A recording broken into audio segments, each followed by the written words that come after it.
ಕರ್ತನ ಘನವಾದ ನಾಮಕ್ಕೆ ಮಹಿಮೆಯಾಗಲಿ ಪ್ರಿಯರೇ. ಮತ್ತೊಮ್ಮೆ ಕರ್ತನಾದಂಥ ಕ್ರಿಸ್ತ ಯೇಸುವಿನ ಮುದ್ದಾದ ನಾಮದಲ್ಲಿ ನಿಮ್ಮೆಲ್ಲರನ್ನು ಈ ಒಂದು ವಾಕ್ಯ ಧ್ಯಾನದ ಕೂಟಕ್ಕೆ ಸ್ವಾಗತಿಸುವಂತನಾಗಿದ್ದೇನೆ. ನಿನ್ನೆ ದಿವಸ ನಾವು ನಮ್ಮ ಕರ್ತನಾದಂಥ ಯೇಸು ಕ್ರಿಸ್ತನ ಜೀವನದಲ್ಲಿ ಪವಿತ್ರಾತ್ಮನು ಮತ್ತು ತಂದೆಯಾದ ದೇವರ ಒಂದು ಕಾರ್ಯಗಳನ್ನು ನಾವು ನೋಡುತ್ತಾ ಬಂದೆವು. ಅದರಲ್ಲಿ ತಂದೆಯಾದ ದೇವರು ಯೇಸು ಕ್ರಿಸ್ತನ ಜೀವಿತದಲ್ಲಿ ಏನೆಲ್ಲ ಕಾರ್ಯಗಳನ್ನು ಮಾಡುತ್ತಾ ಬಂದನು ಎಂಬ ಸತ್ಯವನ್ನು ನಾವು ಕಲಿತಾ ಬಂದು ಅದರಲ್ಲಿ ಕೆಲವು ವಿಷಯಗಳನ್ನು ಬಿಟ್ಟಿದ್ದೇವೆ. ಇವತ್ತು ಅದನ್ನು ನಾವು ಕಲೀಲಿಕ್ಕೆ ಹೋಗುವಂತರಾಗಿರೋಣ.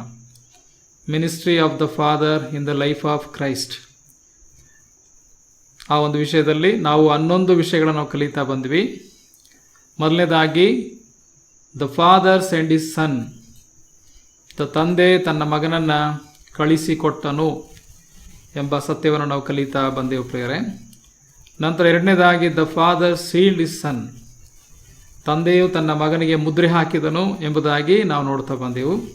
ಮೂರನೇದಾಗಿ the father thought his son, ತನ್ನ ಮಗನಿಗೆ ಆತನು ಬೋಧಿಸಿದನು ಎಂಬುದಾಗಿ ಅಥವಾ ಕಲಿಸಿದನು ಎಂಬುದಾಗಿ ನಾವು ನೋಡುವಂತರಾಗಿದ್ದೇವೆ.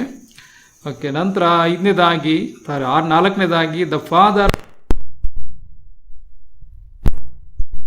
ತನ್ನ ಮಗನಿಗೆ ಅಭಿಷೇಕ ಮಾಡಿದನು.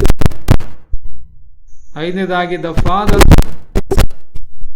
ತಂದೆಯು ತನ್ನ ಮಗನನ್ನ ಮಾನಿಸಿದನೆಂಬುದಾಗಿ ನೋಡುತ್ತೇವೆ. ಆರನೇದಾಗಿ the father commanded his son ಎಂಬುದಾಗಿ ನೋಡುತ್ತೇವೆ. ಅದಕ್ಕೆಲ್ಲ ರೆಫರೆನ್ಸ್ ನೆನ್ನೆ ದಿನ ನಾನು ಕೊಟ್ಟಿದ್ದೇನೆ. ಏಳನೇದಾಗಿ ನೋಡುವಾಗ the father bore witness to his son, ತಂದೆಯು ತನ್ನ ಮಗನ ಕುರಿತಾಗಿ ಸಾಕ್ಷೀಕರಿಸಿದನೆಂಬುದಾಗಿ. ಎಂಟನೇದಾಗಿ the father loved and loves his son, ತನ್ನ ಮಗನನ್ನು ತಂದೆ ಪ್ರೀತಿಸಿದನು, ಪ್ರೀತಿಸುತ್ತಾನೆ ಎಂಬ ಸತ್ಯವನ್ನು ನಾವು ನೋಡ್ತಾ ಬಂದೆವು. ಒಂಬತ್ತನೇದಾಗಿ the father delighted in his son, ತನ್ನ ಮಗನಲ್ಲಿ ಉಲ್ಲಾಸಗೊಂಡನು ಅಥವಾ ಮಹಿಮೆ ಪಟ್ಟನು, ಸಂತೋಷಪಟ್ಟನು ಎಂಬುದಾಗಿ ನೋಡುವಂತರಾಗಿದ್ದೇವೆ. 10ನೇದಾಗಿ the father heard his son, ತಂದೆಯು ತನ್ನ ಮಗನ ಪ್ರಾರ್ಥನೆಯನ್ನು ಕೇಳುತ್ತಾ ಬಂದನು ಎಂಬುದಾಗಿ ನಾವು ನೋಡ್ತಾ ಬರ್ತೇವೆ. ನಂತರ 11ನೇದಾಗಿ the father offered up his son, ತಂದೆಯು ತನ್ನ ಮಗನನ್ನು ಸಮರ್ಪಣೆ ಮಾಡಿದನು, ಅಂದರೆ ಶಿಲುಬೆ ಮರಣಕ್ಕೆ ಒಪ್ಪಿಸಿಕೊಟ್ಟನು ಎಂಬುದನ್ನು ನಾವು ನೋಡುವಂತರಾಗಿದ್ದೇವೆ. ನಂತರ ನಾವು 12ನೇದಾಗಿ ನೋಡಲಿಕ್ಕಿರುವಂಥದ್ದು the father raised his son, ತಂದೆಯು ತನ್ನ ಮಗನನ್ನು ಎಬ್ಬಿಸಿದನು. ಎಲ್ಲಿಂದ? ಮರಣದಿಂದ ಎಬ್ಬಿಸಿದನು. ಆಫರ್ ಮಾಡೋದು ಮಾತ್ರವಲ್ಲ, ಮರಣಕ್ಕೆ ಒಪ್ಪಿಸಿಕೊಟ್ಟದ್ದು ಮಾತ್ರವಲ್ಲ, ಮರಣದಿಂದ ಆತನನ್ನು ಎಬ್ಬಿಸಿದನೆಂಬುದನ್ನು ನಾವು ನೋಡುವಂತರಾಗಿದೆ. ಎಫೆಸ ಪತ್ರಿಕೆ 1ನೇ ಅಧ್ಯಾಯ 20ನೇ ವಚನದಲ್ಲಿ ನಾವು ಆ ವಚನವನ್ನು ಓದಿಕೊಳ್ಳುವಂತರಾಗಿರೋಣ. ಆತನ ಬಲಾತಿಶಯವು ಎಷ್ಟು ಮಹತ್ತಾದದ್ದೆಂಬುದು ಕ್ರಿಸ್ತನಲ್ಲಿ ತೋರಿ ಬಂದಿದೆ. ಹೇಗೆಂದರೆ ಆತನು ಸತ್ತಿದ್ದ ಕ್ರಿಸ್ತನನ್ನು ಬದುಕಿಸಿ ಪರಲೋಕದೊಳಗೆ ಸಕಲ ರಾಜ್ಯತ್ವ, ಅಧಿಕಾರ, ಮಹತ್ವ, ಪ್ರಭುತ್ವಾದಿಗಳ ಮೇಲೆಯೂ ಈ ಲೋಕದಲ್ಲಿ ಮಾತ್ರವಲ್ಲದೆ ಬರುವ ಲೋಕದಲ್ಲಿ ಸಹ ಹೆಸರುಗೊಂಡವರೆಲ್ಲರ ಮೇಲೆಯೂ ತನ್ನ ಬಲಗಡೆಯಲ್ಲಿ ಕೂಡಿಸಿಕೊಂಡನು. ಅಲ್ಲಿ ನೋಡುತ್ತೇವೆ, ಆತನು ಸತ್ತಿದ್ದ ಕ್ರಿಸ್ತನನ್ನು ಬದುಕಿಸಿ ಎಂಬುದಾಗಿ ನೋಡುವಂತರಾಗಿದ್ದೇವೆ. ಕರ್ತನಾದಂಥ ಯೇಸು ಕ್ರಿಸ್ತನು ಮರಣ ಹೊಂದಿದನು, ತಂದೆಯಾದ ದೇವರು ಆತನನ್ನು ಎಬ್ಬಿಸಿದನೆಂಬುದಾಗಿ ನಾವು ನೋಡುವಂತರಾಗಿದ್ದೇವೆ. ಹಾಗಿರೆ ಕರ್ತನಾದಂಥ ಯೇಸು ಕ್ರಿಸ್ತನಿಗೆ ಎದ್ದು ಬರಲಿಕ್ಕಾಗಿಲ್ಲ ಎಂಬ ಅರ್ಥ ಅಲ್ಲ. ಇಲ್ಲಿ ಯೇಸು ಕ್ರಿಸ್ತನ ಜೀವನದಲ್ಲಿ ತಂದೆ ಮತ್ತು ಪವಿತ್ರಾತ್ಮನ ಕಾರ್ಯಗಳನ್ನು ನೋಡುತ್ತೇವೆ ಮತ್ತು ಯೇಸು ಕ್ರಿಸ್ತನು ಸಹ ಸ್ವತಃವಾಗಿ ಎದ್ದು ಬರುವುದರ ಕುರಿತಾಗಿ ನೋಡುವಂತರಾಗಿದ್ದೇವೆ. ಇಲ್ಲಿ ತಂದೆ, ಮಗ, ಪವಿತ್ರಾತ್ಮನ ಕಾರ್ಯಗಳನ್ನು ನಾವು ನೋಡುತ್ತೇವೆ. ಯಾಕೆ? ತ್ರಯೇಕ ದೇವರ ಒಂದು ಕಾರ್ಯಗಳನ್ನು ನಾವು ನೋಡುವಂತರಾಗಿದ್ದೇವೆ. ಅದರಿಂದ ತಂದೆಯಾದ ದೇವರು ಎಬ್ಬಿಸ್ತಾನೆ ಎಂಬುದಾಗಿ ಹೇಳುವಾಗ ಕರ್ತನಾದಂಥ ಯೇಸು ಕ್ರಿಸ್ತನಿಗೆ ಎದ್ದು ಬರಲಿಕ್ಕಾಗಲ್ಲ ಎಂಬುದು ಅರ್ಥ ಅಲ್ಲ.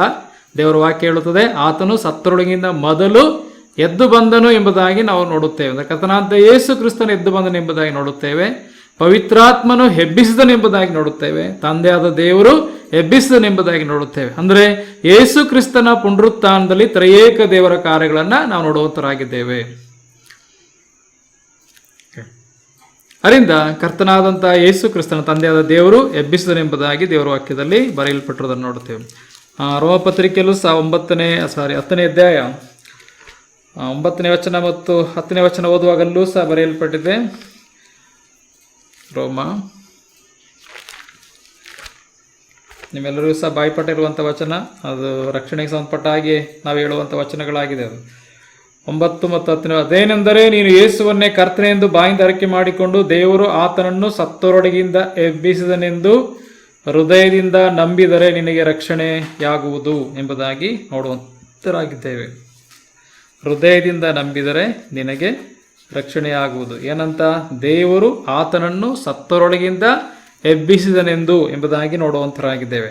ಅಂದರೆ ಇಲ್ಲಿ ನೋಡುವಾಗ ದೇವರು, ತಂದೆಯಾದ ದೇವರು ತನ್ನ ಮಗನನ್ನು ಆತನು ಸತ್ತರೊಳಗಿಂದ ಎಬ್ಬಿಸಿದನು ಎಂಬ ಸತ್ಯವನ್ನು ಈ ವಾಕ್ಯ ಭಾಗದಲ್ಲಿ ನಾವು ನೋಡುವಂತರಾಗಿದ್ದೇವೆ ಪ್ರೇರೆ.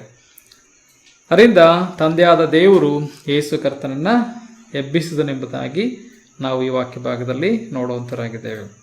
ಓಕೆ, ನಾವು ನೋಡುವಂಥದ್ದು the father raised his son, ಅಂದರೆ ತಂದೆಯು ತನ್ನ ಮಗನನ್ನು ಎಬ್ಬಿಸಿದನು. ಇನ್ನು ಅನೇಕ ವಚನಗಳುಂಟು, 2 ವಚನ ಮಾತ್ರ ನಾನು ಕೊಟ್ಟಿದ್ದೇನೆ. ನೀವು ಅಪೊಸ್ತಲರ ಕೃತ್ಯ ಓದುವಾಗ, ನೀವು ಕೊಂದು ಹಾಕಿದಿರಿ, ತಂದೆ ಆತನನ್ನು ಎಬ್ಬಿಸಿದನು ಎಂಬುದಾಗೆಲ್ಲ ನಾವು ಪೇತ್ರನ ಪ್ರಸಂಗ ಮಾಡುವಾಗ ನಾವು ನೋಡುತ್ತೇವೆ. ಅಪೊಸ್ತಲರ ಕೃತ್ಯದಲ್ಲಿ ನೋಡುವಾಗ ಅದು ಆ ಒಂದು ವಚನವನ್ನು ಓದಿಕೊಳ್ಳೋಣ. ಅಪೊಸ್ತಲರ ಕೃತ್ಯದಲ್ಲಿ ಒಂದು ವಚನ ಇದೆ.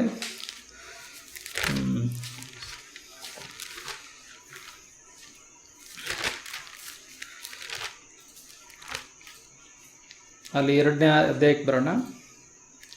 2ನೇ ಅಧ್ಯಾಯದ 23ನೇ ವಚನ. ಆ ಯೇಸು ದೇವರ ಸ್ಥಿರ ಸಂಕಲ್ಪಕ್ಕೂ ಭವಿಷ್ಯತ್ ಜ್ಞಾನಕ್ಕೂ ಅನುಸಾರವಾಗಿ ಒಪ್ಪಿಸಲ್ಪಟ್ಟಿರಲು ನೀವು ಅನ್ಯ ಜನರ ಕೈಯಿಂದ ಆತನನ್ನು ಶಿಲುಬೆಗೆ ಹಾಕಿಸಿ ಕೊಂದಿರಿ.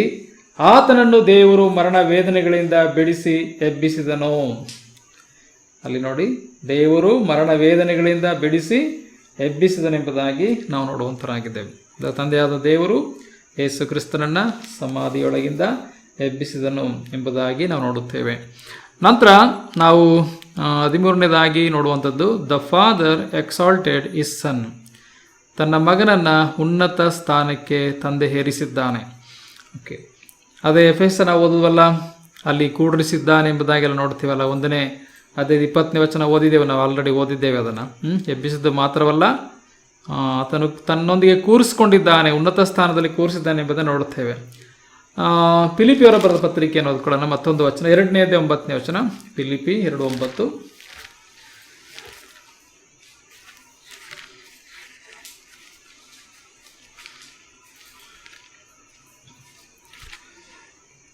ಅಲ್ಲಿಗೆ ಓದ್ತೇವೆ. ಈ ಕಾರಣದಿಂದ ದೇವರು ಆತನನ್ನು ಅತ್ಯುನ್ನತ ಸ್ಥಾನಕ್ಕೆ ಏರಿಸಿ ಎಲ್ಲ ಹೆಸರುಗಳಿಗಿಂತ ಶ್ರೇಷ್ಠವಾದ ಹೆಸರನ್ನು ಆತನಿಗೆ ದಯಪಾಲಿಸಿದ್ದಾನೆ. ತುಂಬ ಚಂದವಾದಂಥ ವಚನ. ದೇವರು ಆತನನ್ನು ಅತ್ಯುನ್ನತ ಸ್ಥಾನಕ್ಕೆ ಏರಿಸಿ ಎಂಬುದಾಗಿ ನೋಡುತ್ತೇವೆ. ಉನ್ನತೋನ್ನತ ಸ್ಥಾನದಲ್ಲಿ ಇದ್ದಾನೆ, ಅತ್ಯುನ್ನತ ಸ್ಥಾನ, ಯಾರೂ ಇಲ್ಲ ಆ ಸ್ಥಾನದಲ್ಲಿ. ಅಂಥ ಒಂದು ಸ್ಥಾನವನ್ನು ಆತನು ಅಲಂಕರಿಸಿದ್ದಾನೆ ಎಂಬುದನ್ನು ಈ ವಾಕ್ಯ ಭಾಗದಲ್ಲಿ ನಾವು ನೋಡುವಂತರಾಗಿದ್ದೇವೆ ಪ್ರಿಯರೇ. ಎಂದು ದೇವರು ಅತ್ಯುನ್ನತ ಸ್ಥಾನಕ್ಕೆ ಏರಿಸಿದನು. ಯಾವ ಕಾರಣದಿಂದ? ಆತನು ತನ್ನನ್ನು ತಗ್ಗಿಸಿಕೊಂಡದ್ದರಿಂದ ದೇವರು ಆತನನ್ನು ಉನ್ನತ ಸ್ಥಾನಕ್ಕೆ ಏರಿಸಿದನೆಂಬುದಾಗಿ ನೋಡುವಂತರಾಗಿದ್ದೇವೆ. ನಾವು ದೇವರ ವಾಕ್ಯದಲ್ಲಿ ಓದ್ತೀವಲ್ಲ, ಹೆಚ್ಚಿಸಿಕೊಳ್ಳುವನು ತಗ್ಗಿಸಲ್ಪಡ್ತಾನೆ, ತಗ್ಗಿಸಿಕೊಳ್ಳುವನು ಹೆಚ್ಚಿಸಲ್ಪಡ್ತಾನೆ ಎಂಬುದಾಗೆಲ್ಲ ನಾವು ಓದುತ್ತೇವೆ. ನಮ್ಮ ಕರ್ತನಾದ ಯೇಸು ಕ್ರಿಸ್ತನು ಆತನು ತಗ್ಗಿಸಿಕೊಂಡನೆಂಬುದನ್ನು ನೋಡುತ್ತೇವೆ. ಎಲ್ಲವನ್ನು ಬರೆದು ಮಾಡಿಕೊಂಡು ದಾಸನ ರೂಪವನ್ನು ಧರಿಸಿಕೊಂಡು ಆತನು ತನ್ನನ್ನು ತಗ್ಗಿಸಿಕೊಂಡು ಮರಣವನ್ನು, ಅಂದರೆ ಶಿಲ್ಬೆ ಮರಣವನ್ನು ಹೊಂದುವಷ್ಟು ವಿಧೇಯನಾದನು ಎಂಬುದನ್ನು ನೋಡುತ್ತೇವೆ. ಈ ಕಾರಣದಿಂದ ದೇವರು ಆತನನ್ನು ಅತ್ಯುನ್ನತ ಸ್ಥಾನಕ್ಕೆ ಏರಿಸಿ ಎಂಬುದಾಗಿ ನೋಡುತ್ತೇವೆ. ಎಲ್ಲ ಹೆಸರುಗಳಿಗಿಂತ ಶ್ರೇಷ್ಠವಾದ ಹೆಸರನ್ನು ಆತನಿಗೆ ದಯಪಾಲಿಸಿದ್ದಾನೆ. ಅದರಿಂದ ಪ್ರಿಯ ದೇವಜನರೇ, ದೇವರು ಆತನನ್ನು ಉನ್ನತ ಸ್ಥಾನಕ್ಕೆ ಏರಿಸಿದ್ದಾನೆ. ದ ಫಾದರ್ ಎಕ್ಸಾಲ್ಟೆಡ್ ಇಸ್ ಸನ್ ಎಂಬುದಾಗಿ ನೋಡುತ್ತೇವೆ. ಅದೇ ರೀತಿ 14ನೇದಾಗಿ ನೋಡುವಾಗ ದ ಫಾದರ್ ಗ್ಲೋರಿಫೈಡ್ ಇಸ್ ಸನ್, ತನ್ನ ಮಗನನ್ನು ಮಹಿಮೆ ಪಡಿಸಿದ್ದಾನೆ ಎಂಬುದಾಗಿ ನೋಡುತ್ತೇವೆ. ತಂದೆಯೂ ಸಹ ದ ಫಾದರ್ ಗ್ಲೋರಿಫೈಡ್ ಇಸ್ ಸನ್. ಯೋಹಾನ್ ಸುವಾರ್ತೆ 12:28 ವಚನ ಓದಿಕೊಳ್ಳೋಣ. ಯೋಹಾನ 12:28.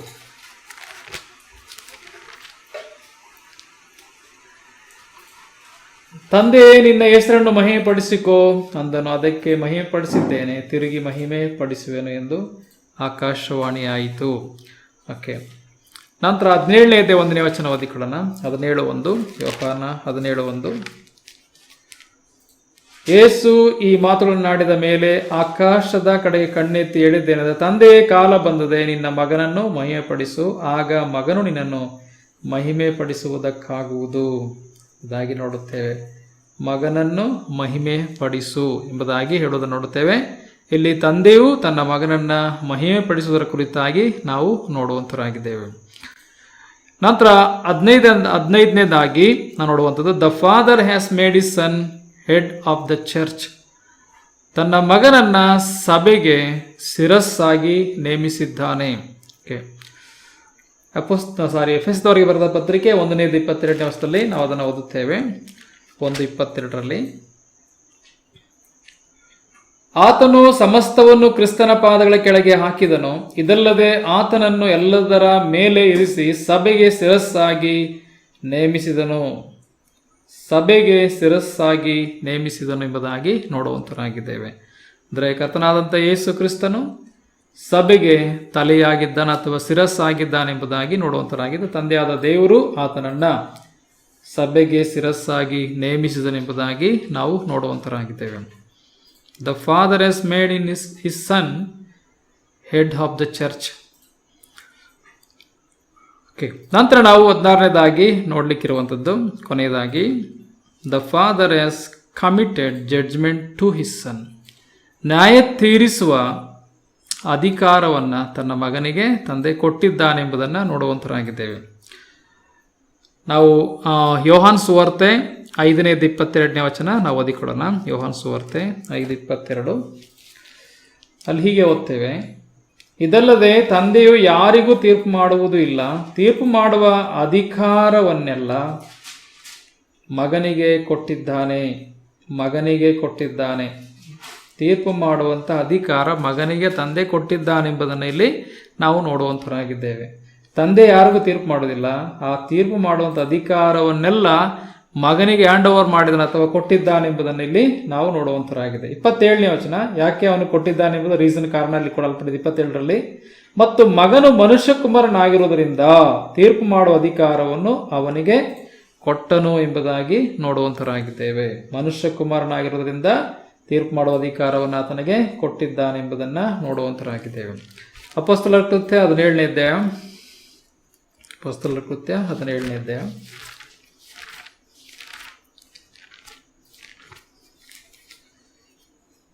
ಅದರಲ್ಲಿ 31ನೇ ವಚನವನ್ನು ಓದಿಕೊಳ್ಳೋಣ. 31, ಯಾಕೆಂದರೆ ಆತನು ನಿಷ್ಕರ್ಷೆ ಮಾಡಿದ ಪುರುಷನ ಕೈಯಿಂದ ನೀತಿಗನುಸಾರವಾಗಿ ಭೂಲೋಕದ ನ್ಯಾಯವಿಚಾರಣೆ ಮಾಡುವುದಕ್ಕೆ ಒಂದು ದಿವಸವನ್ನು ಗೊತ್ತು ಮಾಡಿದ್ದಾನೆ. ಅವನನ್ನು ಸತ್ತರೊಳಗಿಂದ ಎಬ್ಬಿಸಿದ್ದರಲ್ಲಿ ಇದನ್ನು ನಂಬುವುದಕ್ಕೆ ಎಲ್ಲರಿಗೂ ಆಧಾರ ಕೊಟ್ಟಿದ್ದಾನೆ ಅಂದನು. ಇಲ್ಲಿ ಪೌಲನು ಅಥೆನ್ಸ್ ಪಟ್ಟಣಕ್ಕೆ ಹೋಗಿ ಸುವಾರ್ತೆ ಸಾರುವಾಗ ಅಲ್ಲಿ ಸುವಾರ್ತೆ ಸಾರುವಾಗ ಹೇಳದಂಥ ಈ ಮಾತು ಅಲ್ಲಿ ದೇವರ ಕುರಿತಾಗಿ ಹೇಳುತ್ತಾ, ಆತನು ನಿಷ್ಕರ್ಷೆ ಮಾಡಿದ ಪುರುಷನ ಕೈಯಿಂದ, ತೀರ್ಮಾನಿಸಿದ ಒಬ್ಬ ಪುರುಷನ ಕೈಯಿಂದ ನೀತಿಗನುಸಾರವಾಗಿ ಭೂಲೋಕದ ನ್ಯಾಯ ವಿಚಾರಣೆ ಮಾಡುವುದಕ್ಕೆ ಒಂದು ದಿವಸವನ್ನು ಗೊತ್ತು ಮಾಡಿದ್ದಾನೆ. ಒಂದು ದಿವಸ ಭೂಲೋಕದ ನ್ಯಾಯ ವಿಚಾರಣೆಗೆ ದೇವರು ಗೊತ್ತು ಮಾಡಿದ್ದಾನೆ ಎಂಬುದಾಗಿ ನೋಡುತ್ತೇವೆ. ಯಾರಿಂದ? ಒಬ್ಬ ಪುರುಷನ ಕೈಯಿಂದ ಎಂಬುದಾಗಿ ನೋಡುತ್ತೇವೆ. ಆ ಪುರುಷನ ಯಾರು ಎಂಬುದನ್ನು ಮುಂದೆ ನೋಡುತ್ತೇವೆ. ಅವನನ್ನು ಸತ್ತರೊಳಗಿಂದ ಎಬ್ಬಿಸಿದರಲ್ಲಿ ಇದನ್ನು ನಂಬುವುದಕ್ಕೆಲ್ಲರಿಗೂ ಆಧಾರ ಕೊಟ್ಟಿದ್ದಾನೆ ಅಂದನು. ಅಂದರೆ ಕರ್ತನಾದಂಥ ಯೇಸು ಕ್ರಿಸ್ತನ ಕುರಿತಾಗಿ ಇಲ್ಲಿ ಹೇಳ್ತಾ ಇರೋದು, ಸತ್ತರೊಳಗಿಂದ ಎದ್ದು ಬಂದಂಥವನು ಯೇಸು ಕ್ರಿಸ್ತನು ಮಾತ್ರವೇ. ಅರಿಂದ ಪ್ರಿಯರೇ, ಇಲ್ಲಿ ಯೇಸು ಕ್ರಿಸ್ತನ ಮುಖಾಂತರ ಅಥವಾ ಯೇಸು ಕ್ರಿಸ್ತನು ಇಡೀ ಭೂಲೋಕದ ನ್ಯಾಯ ವಿಚಾರಣೆ ಮಾಡಲಿಕ್ಕೆ ನೇಮಿಸಲ್ಪಟ್ಟಿದ್ದಾನೆ ಎಂಬುದನ್ನು ನಾವು ನೋಡುವಂತರಾಗಿದ್ದೇವೆ. ಅದರಿಂದ ಇದು ದೇವರು ತನ್ನ ಮಗನಿಗೆ ವಹಿಸಿರುವಂಥ ಒಂದು ವಿಷಯ, ಇಡೀ ಭೂಲೋಕದ ನ್ಯಾಯ ತೀರ್ಮಾನ ಮಾಡಲಿಕ್ಕಾಗಿ ಎಂಬುದನ್ನು ಈ ವಾಕ್ಯದಲ್ಲಿ ನೋಡುವಂತರಾಗಿದ್ದೇವೆ. ಅದರಿಂದ ಯೇಸು ಕ್ರಿಸ್ತನು ಮನುಷ್ಯ ಕುಮಾರನಾದ್ದರಿಂದ ನ್ಯಾಯ ವಿಚಾರಣೆ ಮಾಡಲಿಕ್ಕೆ ಆತನಿಗೆ ಅಧಿಕಾರ ಕೊಡಲ್ಪಟ್ಟಿದೆ. ಆತನನ್ನು ಅಧಿಕಾರಿಯಾಗಿ ನ್ಯಾಯ ತೀರ್ಪು ಮಾಡುವಂಥ ಅಧಿಕಾರಿಗೆ ನೇಮಿಸಿದ್ದಾನೆ. ಅದರಿಂದ ಒಂದು ದಿವಸ ಇಡೀ ಭೂಲೋಕಕ್ಕೆಲ್ಲ ನ್ಯಾಯಾಧಿಪತಿಯಾಗಿ ನಮ್ಮ ಕರ್ತನಾದಂಥ ಯೇಸು ಕ್ರಿಸ್ತನು ಬರುವಂತವನಾಗಿದ್ದಾನೆ. ಯಾರು ತಪ್ಪಿಸಿಕೊಳ್ಳುವ ಹಾಗೆ ಇಲ್ಲ ಎಂಬುದನ್ನು ನಾವು ನೋಡುವಂತರಾಗಿದ್ದೇವೆ. ಎಲ್ಲರಿಗೂ ನ್ಯಾಯ ತೀರಿಸಲಿಕ್ಕೆ ಆತನು ಬರುತ್ತಾನೆ. ಅದರಿಂದ ಆತನು ನೀತಿಯ ನ್ಯಾಯಾಧಿಪತಿಯಾಗಿ ಬರುತ್ತಾನೆ ಎಂಬುದನ್ನು ನೋಡುತ್ತೇವೆ. ಆತನಲ್ಲಿ ಪಕ್ಷಪಾತವಿಲ್ಲ, ಆತನು ಸರಿಯಾಗಿಯೇ ತೀರ್ಪು ಮಾಡುವಂಥ ಕರ್ತನಾಗಿದ್ದಾನೆ ಎಂಬುದನ್ನು ನಾವು ನೋಡುವಂತರಾಗಿದ್ದೇವೆ. ಅದರಿಂದ ಪ್ರಿಯರಲ್ಲಿ ನೋಡುವಾಗ ತನ್ನ ಮಗನನ್ನು ನ್ಯಾಯಾಧಿಪತಿಯಾಗಿ ದೇವರು ನೇಮಿಸಿದನೆಂಬುದಾಗಿ ನಾವು ನೋಡುವಂತರಾಗಿದ್ದೇವೆ. ಓಕೆ, ತಂದೆಯಾದ ದೇವರು ತನ್ನ ಮಗನ ಜೀವನದಲ್ಲಿ ಮಾಡಿದಂಥ ಕಾರ್ಯಗಳನ್ನು, ಭೂಲೋಕದಲ್ಲಿ ಮಾಡಿದಂಥ ಕಾರ್ಯಗಳನ್ನು ನೋಡ್ತಾ ಬಂದಿದ್ದೇವೆ. Okay, ministry of the father in the life of Christ ಅಂದರೆ ತಂದೆಯಾದ ದೇವರ ಒಂದು ಸೇವೆ ಅಥವಾ ಕಾರ್ಯಗಳು ಕರ್ತನಾದಂಥ ಯೇಸು ಕ್ರಿಸ್ತನಲ್ಲಿ ಏನೆಲ್ಲ ನಡೆಯಿತು ಎಂಬುದನ್ನು ನಾವು ನೋಡ್ತಾ ಬಂದಿದ್ದೇವೆ. ನಿನ್ನೆ ದಿವಸ ನಾವು ಪವಿತ್ರಾತ್ಮನು ಯೇಸು ಕ್ರಿಸ್ತನಲ್ಲಿ ಏನೆಲ್ಲ ಕಾರ್ಯ ಮಾಡೋದೆಂಬುದಾಗಿ ನಾವು ನೋಡ್ತಾ ಬಂದೆವು. ಓಕೆ, ನಾನು ಯಾಕೆ ಆ ವಿಷಯವನ್ನಲ್ಲಿ ಸೇರಿಸ್ತೆ ಎಂಬುದಾಗಿ ಹೇಳುವಾಗ, ಯೇಸು ಕ್ರಿಸ್ತನ ದೀಕ್ಷೆಯನ್ನು ತೆಗೆದುಕೊಂಡ ಮೇಲೆ ಪವಿತ್ರಾತ್ಮನು ಆತನ ಮೇಲೆ ಪಾರಿವಾಳದಲ್ಲಿ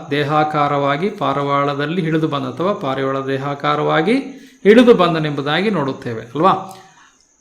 ಅಂದರೆ ಪವಿತ್ರಾತ್ಮನ ಒಂದು ಕಾರ್ಯ ಯೇಸು ಕ್ರಿಸ್ತನ ಜೀವನದಲ್ಲಿ ಹೇಗಿತ್ತು ಎಂಬುದಾಗಿ ನೋಡ್ತಾ ಬಂದೆವು. ಅದೇ ರೀತಿ ತಂದೆಯಾದ ದೇವರು, ಇಲ್ಲಿ ನಾನು ಏನು ಫೋಕಸ್ ಮಾಡಲಿಕ್ಕಿದ್ದೇನೆ ಅಂದರೆ ಟ್ರಿನಿಟಿ, ತ್ರೈಯೇಕತ್ವ. ರಕ್ಷಣಾ ಕಾರ್ಯದಲ್ಲಿ ತ್ರೈಯೇಕತ್ವದ ಕೆಲಸಗಳನ್ನು ನೋಡುವಂತರಾಗಿದ್ದೇವೆ. ಇವನು ಆತನ ಬರ್ತಲ್ಲಿ ಸಹ, ಆತನ ಹುಟ್ಟುವಾಗಲೂ ಸಹ ಪವಿತ್ರಾತ್ಮ ನಿನ್ನ ಮೇಲೆ ಬರುತ್ತದೆ, ಪರಾತ್ಪರನ ಶಕ್ತಿಯ ನೆರಳು ನಿನ್ನ ಮೇಲೆ ಬೀಳುತ್ತದೆ.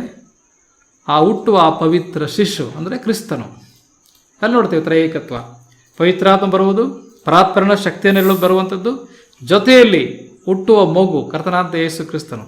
ನಮ್ಮ ಬಿಡುಗಡೆ ವಿಷಯದಲ್ಲಿ, ನಮ್ಮ ರಕ್ಷಣಾ ವಿಷಯದಲ್ಲಿ, ನಮ್ಮ ಪಾಪ ಪರಿಹಾರದ ವಿಷಯದಲ್ಲಿ ತಂದೆಯಾದ ದೇವರ ಒಂದು ತ್ರೈಯೇಕ ದೇವರ ಒಂದು ಕಾರ್ಯಗಳನ್ನು ನಾವು ನೋಡುವಂಥರಾಗಿದ್ದೇವೆ ಪ್ರಿಯರೇ. ಅದರಿಂದ ತ್ರೈಯೇಕ ದೇವರು ಎಂಬುದಾಗಿ ಹೇಳೋ ಸಮಯದಲ್ಲಿ ಇದರಲ್ಲಿ ಒಬ್ಬರು ಚಿಕ್ಕವರು ಒಬ್ಬರು ದೊಡ್ಡವರು ಎಂಬುದಾಗ್ತಕ್ಕಂಥದ್ದಿಲ್ಲ. Equal in Godhead there is the person. ದೇವರಲ್ಲಿ 3 ವ್ಯಕ್ತಿತ್ವ ಇದೆ. ಅದರಿಂದ ಆ 3 ವ್ಯಕ್ತಿತ್ವದ ಕುರಿತಾಗಿ ನಾವು ನೋಡುವಂತರಾಗಿದ್ದೇವೆ. ಅದರಿಂದ ತಂದೆ, ಮಗ, ಪವಿತ್ರಾತ್ಮನು. ಓಕೆ, ನಾವೀಗ ಕರ್ತನಾದಂಥ ಯೇಸು ಕ್ರಿಸ್ತನಿಗೆ ಉಂಟಾದಂಥ ಶೋಧನೆ ಕುರಿತ ನಾವು ಕಲೀಲಿಕ್ಕೆ ಹೋಗುವಂತರಾಗಿರೋಣ. ನಾವು ನಿನ್ನೆ ದಿವಸ ಅಥವಾ ಮೊನ್ನೆ ದಿವಸ ನಾವು ಕಲಿತಂಥದ್ದು ಯೇಸು ಕ್ರಿಸ್ತನ ದೀಕ್ಷಾ ಸ್ನಾನದ ಕುರಿತಾಗಿ ನಾವು ಕಲಿತಾ ಬಂದೆವು. ಬ್ಯಾಪ್ಟಿಸಮ್ ಆಫ್ ಜೀಸಸ್ ಕ್ರೈಸ್ಟ್, ಯೇಸು ಕ್ರಿಸ್ತನ ದೀಕ್ಷಾ ಸ್ನಾನದ ಕುರಿತಾಗಿ ಕಲಿತಾ ಬಂದ್ವಿ. ಏನೆಲ್ಲ ನಡೀತು ಎಂಬುದಾಗಿ ನೋಡ್ತಾ ಬಂದ್ವಿ. ಈಗ ಯೇಸು ಕ್ರಿಸ್ತನ ಒಂದು ಶೋಧನೆ ಅಥವಾ ಯೇಸು ಕ್ರಿಸ್ತನಿಗೆ ಉಂಟಾದಂಥ ಒಂದು ಶೋಧನೆ, ಟೆಂಪ್ಟೇಷನ್ ಆಫ್ ಜೀಸಸ್ ಕ್ರೈಸ್ಟ್, ಅದರ ಕುರಿತಾಗಿ ನಾವು ಕಲೀಲಿಕ್ಕೆ ಹೋಗುವಂತರಾಗಿರೋಣ. ಅದಕ್ಕಾಗಿ ದೇವರ ವಾಕ್ಯದಲ್ಲಿ 3 ವಾಕ್ಯ ಭಾಗಗಳಲ್ಲಿ ಅದರ ಕುರಿತಾಗಿ 3 ಪುಸ್ತಕಗಳಲ್ಲಿ ಮೆನ್ಷನ್ ಆಗಿರೋದನ್ನು ನೋಡುತ್ತೇವೆ. ಮತ್ತಾಯನ ಸುವಾರ್ತೆ 4ನೇ ಅಧ್ಯಾಯದಲ್ಲಿ 1ನೇ ವಚನದಿಂದ 11ನೇ ವಚನ ತನಕ ಬರೆಯಲ್ಪಟ್ಟಿದೆ. ಮತ್ತು ಮಾರ್ಕನ ಸುವಾರ್ತೆಯಲ್ಲೂ ಸಹ ಬರೆಯಲ್ಪಟ್ಟಿರೋದನ್ನು ನೋಡುತ್ತೇವೆ. ಮಾರ್ಕ 1:12-13 ಬರೆಯಲ್ಪಟ್ಟಿದೆ. ನಂತರ ಲೂಕನ ಸುವಾರ್ತೆ 4ನೇ ಅಧ್ಯಾಯ 1ರಿಂದ 13 ತನಕ ಬರೆಯಲ್ಪಟ್ಟಿರೋದನ್ನು ನೋಡುವಂತರಾಗಿದ್ದೇವೆ. ಓಕೆ, ಈ 3 ವಾಕ್ಯ ಭಾಗದಲ್ಲಿ ಕರ್ತನಾದಂಥ ಯೇಸು ಕ್ರಿಸ್ತನ ಉಂಟಾದಂಥ ಶೋಧನೆ ಕುರಿತಾಗಿ 3 ಸುವಾರ್ತಿಕರು, ಮತ್ತಾಯ, ಮಾರ್ಕ, ಲೂಕ, 3 ಸುವಾರ್ತಿಕರು ಅದನ್ನು ರೆಕಾರ್ಡ್ ಮಾಡಿರೋದನ್ನು ನಾವು ನೋಡುವಂತರಾಗಿದ್ದೇವೆ. ಓಕೆ, ಈ ಸಮಯದಲ್ಲಿ ನಾವು 3 ವಾಕ್ಯ ಭಾಗಗಳನ್ನು ಸಹ ಓದಿಕೊಳ್ಳೋಣ. ನಂತರ ನಾವು ಅದರ ಕುರಿತಾಗಿ ಧ್ಯಾನಿಸುವಂತರಾಗಿರೋಣ. ಮೊದಲನೇದಾಗಿ ಮತ್ತಾಯನ ಸುವಾರ್ತೆ 4ನೇ ಅಧ್ಯಾಯ 1ರಿಂದ 11ನೇ ತನಕ ಓದಿಕೊಳ್ಳೋಣ. ಆಗ ಯೇಸು ಸೈತಾನನಿಂದ ಶೋಧಿಸಲ್ಪಡುವುದಕ್ಕಾಗಿ ಆತ್ಮನು ಆತನ ಅಡವಿಗೆ ಒಯ್ದನು. ಆತನು 40 ದಿವಸ ಹಗಲಿರುಳು ಉಪವಾಸವಿದ್ದ ತರುವಾಯ ಆತನಿಗೆ ಹಸಿವಾಯಿತು. ಆಗ ಆ ಶೋಧಕನು ಆತನ ಬಳಿಗೆ ಬಂದು, ನೀನು ದೇವರ ಮಗನಾಗಿದ್ದರೆ ಈ ಕಲ್ಲುಗಳು ರೊಟ್ಟಿಯಾಗುವಂತೆ ಅಪ್ಪಣೆ ಕೊಡು ಎಂದು ಹೇಳಲು, ಆತನು, ಮನುಷ್ಯನು ರೊಟ್ಟಿ ತಿಂದ ಮಾತ್ರದಿಂದ ಬದುಕುವುದಿಲ್ಲ, ದೇವರ ಬಾಯಿಂದ ಹೊರಡುವ ಪ್ರತಿಯೊಂದು ಮಾತಿನಿಂದಲೂ ಬದುಕುವನು ಎಂದು ಬರೆದದೆ ಅಂದನು. ಆಗ ಸೈತಾನನು ಆತನನ್ನು ಪರಿಶುದ್ಧ ಪಟ್ಟಣಕ್ಕೆ ಕರ್ಕೊಂಡು ಹೋಗಿ ದೇವಾಲಯದ ಶಿಖರದ ಮೇಲೆ ನಿಲ್ಲಿಸಿ ಆತನಿಗೆ, ನೀನು ದೇವರ ಮಗನಾಗಿದ್ದರೆ ಕೆಳಕ್ಕೆ ಧುಮುಕು, ಆತನು ನಿನ್ನ ವಿಷಯವಾಗಿ ತನ್ನ ದೂತರಿಗೆ ಅಪ್ಪಣೆ ಕೊಡುವನು, ನಿನ್ನ ಕಾಲು ಕಲ್ಲಿಗೆ ತಗಲೀತೆಂದು ಅವರು ನಿನ್ನನ್ನು ಕೈಗಳಲ್ಲಿ ಎತ್ತಿಕೊಳ್ಳುವರು ಎಂಬುದಾಗಿ ಬರೆದದೆಯಲ್ಲ ಎಂದು ಹೇಳಿದನು. ಅದಕ್ಕೆ ಯೇಸು, ನಿನ್ನ ದೇವರಾಗಿರುವ ಕರ್ತನನ್ನು ಪರೀಕ್ಷಿಸಬಾರದೆಂಬುದಾಗಿ ಸಹ ಬರೆದದೆ ಅಂದನು. ಬಳಿಕ ಸೈತಾನನು ಆತನನ್ನು ಬಹಳ ಎತ್ತರವಾದ ಬೆಟ್ಟಕ್ಕೆ ಕರ್ಕೊಂಡು ಹೋಗಿ ಪ್ರಪಂಚದ ಎಲ್ಲ ರಾಜ್ಯಗಳನ್ನು ಅವುಗಳ ವೈಭವವನ್ನು ಆತನಿಗೆ ತೋರಿಸಿ, ನೀನು ನನಗೆ ಸಾಷ್ಟಾಂಗ ನಮಸ್ಕಾರ ಮಾಡಿದರೆ ಇವುಗಳನ್ನೆಲ್ಲ ನಿನಗೆ ಕೊಡುವೆನು ಅಂದನು. ಯೇಸು ಅವನಿಗೆ, ಸೈತಾನನೇ, ನೀನು ತೊಲಗಿ ಹೋಗು, ನಿನ್ನ ದೇವರಾಗಿರುವ ಕರ್ತನಿಗೆ ಅಡ್ಡಬಿದ್ದು ಆತನೊಬ್ಬನನ್ನೇ ಆರಾಧಿಸಬೇಕು ಎಂಬುದಾಗಿ ಬರೆದದೆ ಎಂದು ಹೇಳಿದನು. ಆಗ ಸೈತಾನನು ಆತನನ್ನು ಬಿಟ್ಟು ಬಿಟ್ಟನು ಮತ್ತು ದೇವದೂತರು ಬಂದು ಆತನಿಗೆ ಉಪಚಾರ ಮಾಡಿದರು. ಮಾರ್ಕನ ಸುವಾರ್ತೆ, ಹಾಗೆಯೇ ಮಾರ್ಕನ ಸುವಾರ್ತೆ 1ನೇ ಅಧ್ಯಾಯ 12-13 ಓದಿಕೊಳ್ಳೋಣ.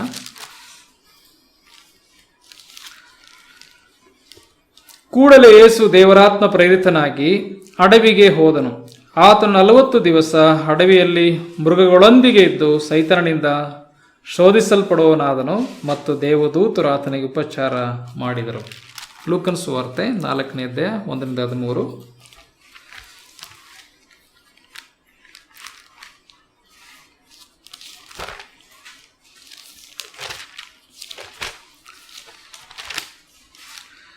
ಯೇಸು ಪವಿತ್ರಾತ್ಮ ಭರಿತನಾಗಿ ಯೋರ್ದಾನ್ ಹೊಳೆಯಿಂದ ಹಿಂದಿರುಗಿ ದೇವರಾತ್ಮನಿಂದ 40 ದಿವಸ ಅಡವಿಯಲ್ಲಿ ನಡೆಸಲ್ಪಡುತ್ತಾ ಸೈತಾನನಿಂದ ಶೋಧಿಸಲ್ಪಟ್ಟನು. ಆ ದಿವಸಗಳಲ್ಲಿ ಆತನು ಏನೂ ತಿನ್ನಲಿಲ್ಲ.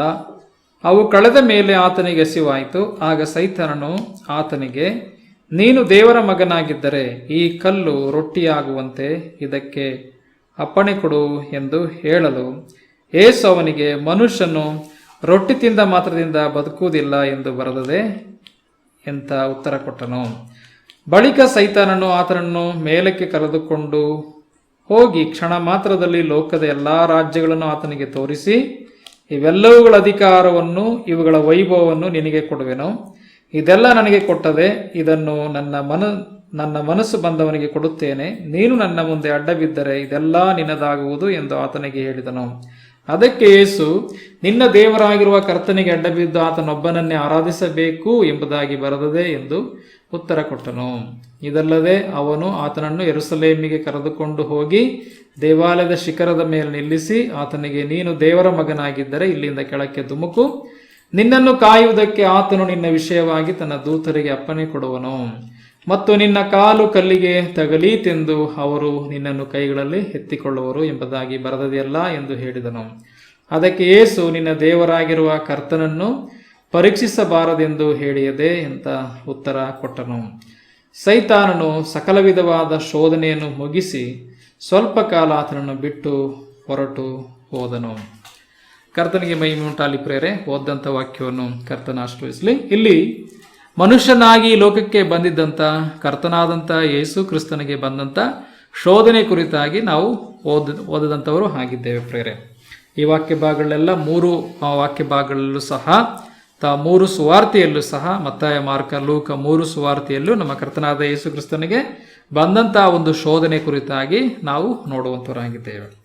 ಈ ಶೋಧನೆ ಪ್ರತಿಯೊಬ್ಬ ಮನುಷ್ಯನಿಗೂ ಬರುವಂಥದ್ದು ಆಗಿದೆ ಎಂಬ ಸತ್ಯವನ್ನು ನಾವು ನೋಡುವಂಥವರಾಗಿದ್ದೇವೆ. ಕೊರಿಂಥ ಪತ್ರಿಕೆ 10ನೇ ಅಧ್ಯಾಯ ಓದುವಾಗ ಶೋಧನೆ it is common to all ಅಂತ, ಈ ಒಂದು ಟೆಂಪ್ಟೇಷನ್ ಏನಿದೆಯೋ ಇದೆಲ್ಲರಿಗೂ ಸಹ ಬರುವಂಥದ್ದೇ ಆಗಿದೆ ಎಂಬುದಾಗಿ ನಾವು ನೋಡುವಂಥವರಾಗಿದ್ದೇವೆ. ಅದರಿಂದ ಶೋಧನೆ ಬಂದರೆ ಎಂಬುದಾಗಿ ನೀವು ಯಾರು ಅಂದ್ಕೋಬೇಡಿ, ಶೋಧನೆ ಬರುವಂಥದ್ದೇ. ಅದರರ್ಥ ಶೋಧನೆ ಎಲ್ಲರಿಗೂ ಬರುತ್ತದೆ ಎಂಬ ಸತ್ಯವನ್ನು ನಾವು ನೋಡುವಂಥರಾಗಿದ್ದೇವೆ. ಈ ಶೋಧನೆ ಎಂಬುದಾಗಿ ಟೆಂಪ್ಟೇಷನ್ ಎಂಬುದಾಗಿ ನೋಡುತ್ತೇವೆ ಮತ್ತು ಇದು ಸೈತಾನನ ಕಡೆಯಿಂದ ಬರುವಂಥದ್ದು ಶೋಧನೆ. ಓಕೆ, ಆದರೆ ಟೆಸ್ಟ್ ಎಂಬುದಾಗಿ ನೋಡ್ತೇವೆ, ಅದು ದೇವರ ಕಡೆಯಿಂದ ಬರುವಂಥದ್ದು. ಪರೀಕ್ಷೆ ದೇವರ ಕಡೆಯಿಂದ ಬರುವಂಥದ್ದು, ಆದರೆ ಶೋಧನೆ ಸೈತಾನನ ಕಡೆಯಿಂದ ಬರುವಂಥದ್ದು. ಈ ಪರೀಕ್ಷೆ ನಮ್ಮನ್ನು ಅದು ನಮ್ಮಲ್ಲಿರುವುದನ್ನು ಒಳ್ಳೆಯದನ್ನು ಎಕ್ಸ್ಪೋಸ್ ಮಾಡಲಿಕ್ಕೆ ಅಥವಾ ಪ್ರಕಟ ಮಾಡಲಿಕ್ಕೆ, ಪ್ರಚಾರ ಮಾಡಲಿಕ್ಕೆ, ಅದನ್ನು ಸಾಕ್ಷೀಕರಿಸಲಿಕ್ಕೆ ಬರುವಂಥದ್ದು. ಆದರೆ ಶೋಧನೆ ಅಂತಕ್ಕಂಥದ್ದು ನಮ್ಮನ್ನು ಪಾಪಕ್ಕೆ ಬೀಳಿಸಲಿಕ್ಕೆ ಬರುವಂಥದ್ದು. ದೇವರು ಯಾರನ್ನು ಪಾಪಕ್ಕೆ ಬೀಳಿಸಲಿಕ್ಕೆ ಪರೀಕ್ಷೆ ಮಾಡೋದಿಲ್ಲ.